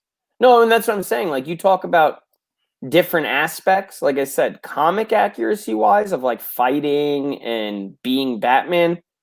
Ben Affleck was the best of just being Batman in like the old school. Michael Keaton was great. But like I said, the actual fight, because you watch the old Michael Keaton movies and he's like, punch. And then you watch Batman v Superman and he's grabbing with the clamp crates and smashing dudes in the fucking wall with fighting five guys at once with knives. The worst Batman was Val Kilmer. George Clooney. Val Kilmer. I can handle Clooney. Val Kilmer. No. There is a fucking rule, Joe. You don't smile with the fucking cowl on. You cannot smile. It's Batman. How do you crack a Listen to me. If I ever see George Clooney in person, I'm just making this clear. I know he's apologized, but I still want to punch him in the face. I'll spend a night in county, but it's okay. I still want to punch him in the face, though. You want to spend a night in county? I'll be all right. I've been there before. I ain't going back. No, but straight up, freaking George Clooney has said in interviews that when he walks up to people in the street and they say something to him about Batman, he actually hands them the money back for the movie ticket. Every time. George, I've seen it 6 times. I need my money back. Bro. I'd be like, I was a huge fan as a kid. You know how many times I was forced to watch that garbage-ass movie? Which you and Robin fighting over some ugly-ass Uma Thurman? She didn't even know who she was looking at. Dr. Freeze, I'm going to ice you out, Batman. He might have been the best fucking actor in that whole damn movie. No, Alfred. The guy who played Alfred was. Oh, no, he definitely won that movie. For sure. That was it. For sure. Even Bane in that movie wasn't bad. And that was a comic-accurate Bane, though, too, which is funny. As stupid as he looked, that was a comic-accurate Bane, because he actually had the fluid going into him where he used to hit the charge and make himself bigger. But that goes back to the point of, if you do shit like that in newer movies, people are like, well, that's too cartoony. That goes back to the Electro thing with him wearing that thing on his head. But see, I guess that's the thing. Fight with disco lights. That's great. Like the thing for me, I guess, like watching that. Do you know who I want to see direct the Batman movie, and who I want to see direct and probably ain't like really get into like a Star Wars movie? I want to see Kevin Smith do it. So I got to meet Kevin Smith in New York Comic Con with Jay. Yes. That's exactly who it was. Was Boo Boo Kitty Fuck there? No, not Jay. Not Jay. It was the dude from fucking Run DMC. Jam Master Jay. That's who I was thinking. That's why when you said Jay, I'm like, yeah, how the fuck did you know that? Like, that's a really weird one to pick up. Like, were you there? It's like 4 years ago, bro, in New York. Like, how'd you know that? Nah, I was talking about Jay. But yeah, no, he was there. One dude from Run DMC. My bad. Didn't mean to do that. Oh, no, you're good. Go ahead. So one of these. Go ahead. I'm gonna grab a soda.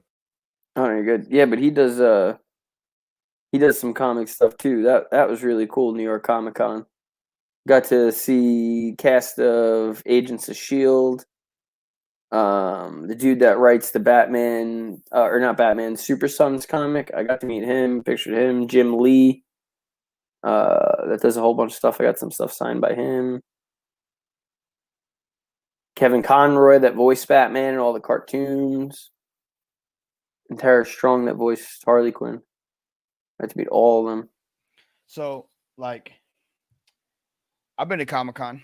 I've been to it a couple times. And I've been to San Diego? Yep. So I used to work for, and you'll know where this is at, Gus. Garvey used to be called Garvey Nut and Candy in Pico Rivera. They're one of the largest confectionery companies on the West Coast. And I worked there, but I didn't work in radio for a little bit. I took a break and I took a job there, and I was a brand manager. And one of the brands that I managed was Mixo. Now, Mixo was founded by a guy named Mike Becker. Mike Becker is the founder of Funko. So all the bobbleheads and Funko dolls and all that, like, that's Mike's other company. You have to tell me, Joe. I made him his money. So there's 600 of those things in my house. So Mike and I are still friends. Same with his designer too. Yeah, ask him if I can return about 240 of them. I don't want anymore. I'm not gonna do that. But Mike started Mixo, and Mixo were these like 10 dolls, and you could take the hat and take off the top. They say Batman was one of them. They had the DC, and they ended up getting Marvel later. but they had their likeness. And you could take the top off, and you could take out this like um paper, and you can make like a Batman, the Batmobile, and you could sit it in there. And it was like, if you could stack stuff in the tin, you could put like pencils in it or things of that nature. So, um,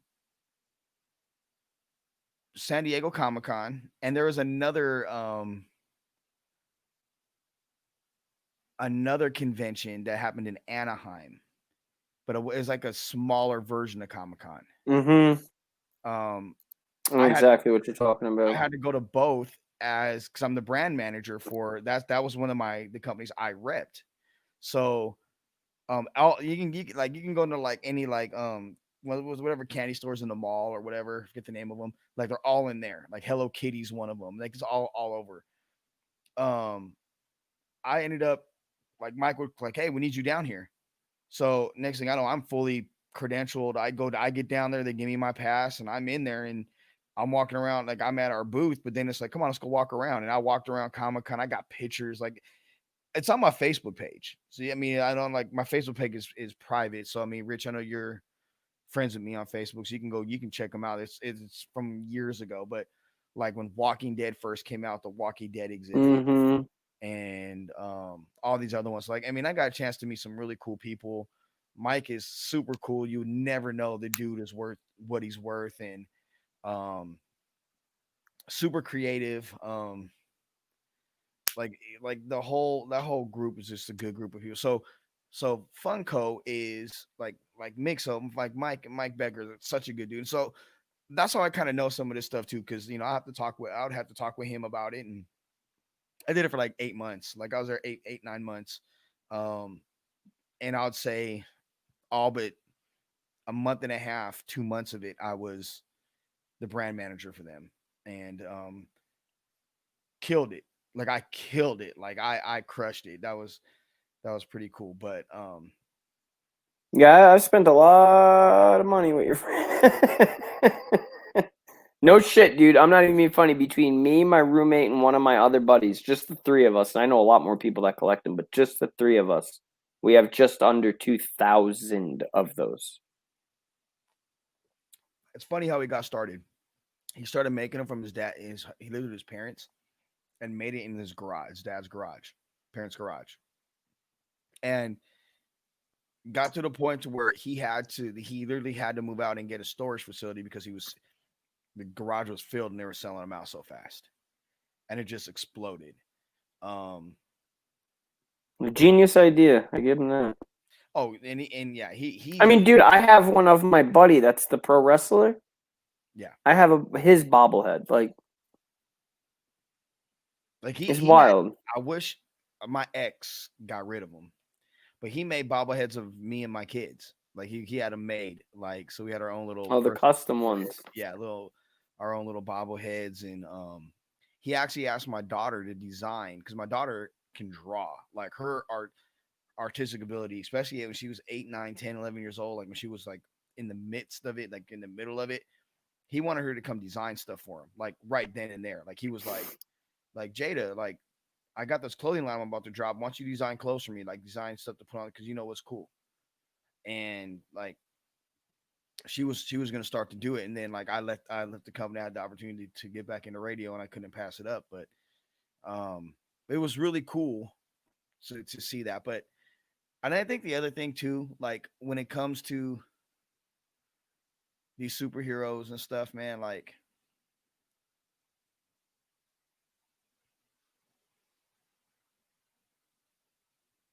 I look at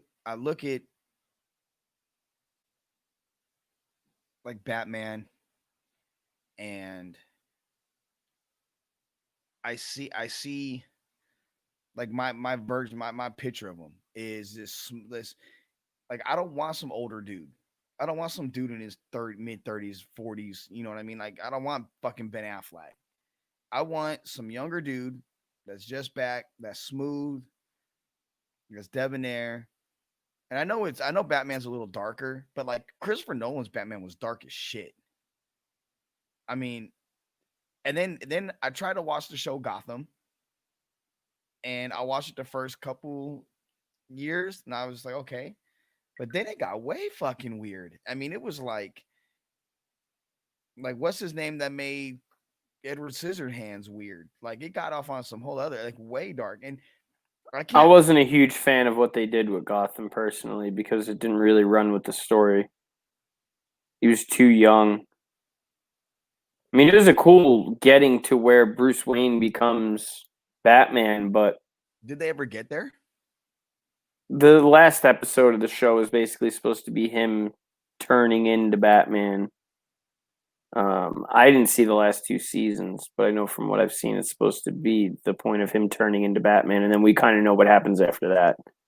I think, yeah, the younger. But see, with me, like I said, it goes back to stories of what story you're trying to run. Because at this point, okay, I don't care who the fuck they have playing Batman, but what story are you running at that age?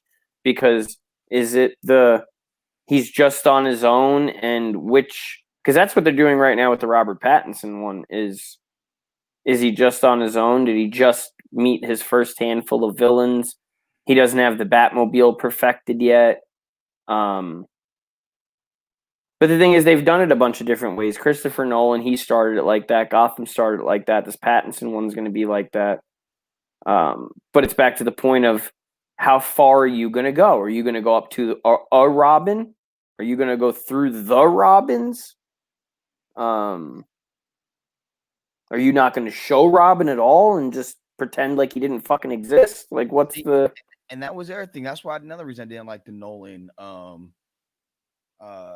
or the Nolan. Like, there was no Robin at all. Like I would at least had him in. Well, you realize the last movie, that's who he was, right? The one where Jordan Gordon-Levitt, Joseph Gordon-Levitt or whatever. at the end, but like I mean, like I there was Christian Bale. Why you never saw Robin in Christopher Nolan's movies? Christian Bale, when they signed on because of fucking George Clooney's dumb ass. Christian Bale, when they signed on, said, "I'll do Batman. I'll do as many movies as you want.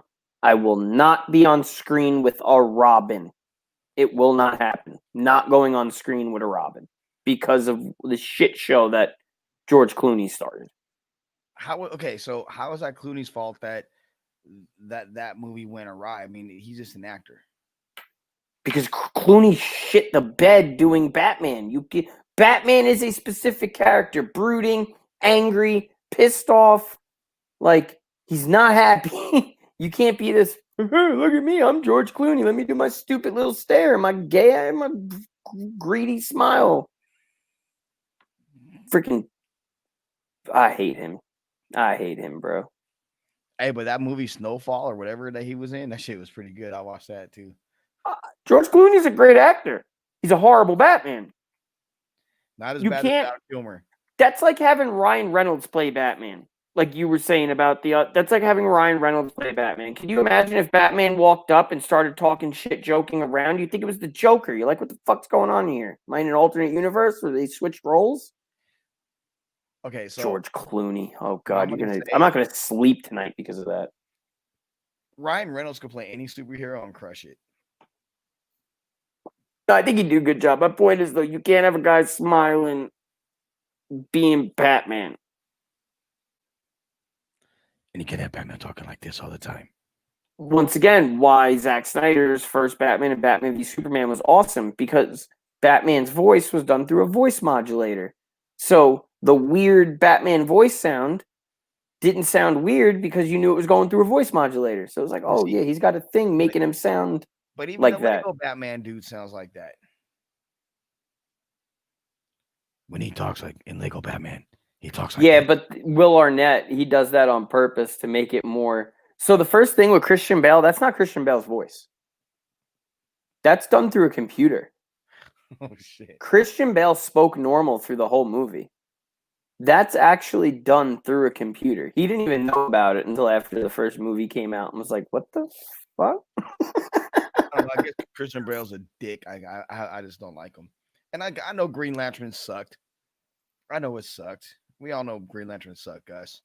Green Lantern that's not right. Sucked. The story had an opportunity to be great. And they messed that up. because they had Sinestro set up. They had the other Lantern Corps set up. They had Kilowog in there already. They had the characters built. They had the universe built. They just had to not mess it up, and they messed it up. You're talking. I look like Adam Gase. But yeah, those characters. And that's like the Zack Snyder one. That's why I'm excited about the new Justice League, is you're going to get to see Darkseid and the Green Lanterns and Ares and all these other cats. Martian Manhunter. That's going to be awesome. Well, see, look, we spent an hour and a half talking sports, and we spent another hour and a half talking comic books, and something I don't know anything about. I am the certified expert on that. So, you and Kalani could do a comic book show, like, dude. If the amount of comic book shit that I have, I mean, right there, that's Captain America vs. Winter Soldier movie poster from a movie theater. Like, that actually is double-sided and hung in a theater at one point. That right there is a flower picture. Yep. That picture of a flower. That was from I don't know, because it's not IKEA, Home Goods, Marshalls. I don't know. It's not the franchise. Yeah, we might have to get him on here one night to talk about comic-y stuff. And what was the other dude? Your Steelers friend, Clippers friend. Yes, we got to get him on here too. We got to get LP on just to talk shit. How mad was he about Pittsburgh? Oh, bro. He said Corvette.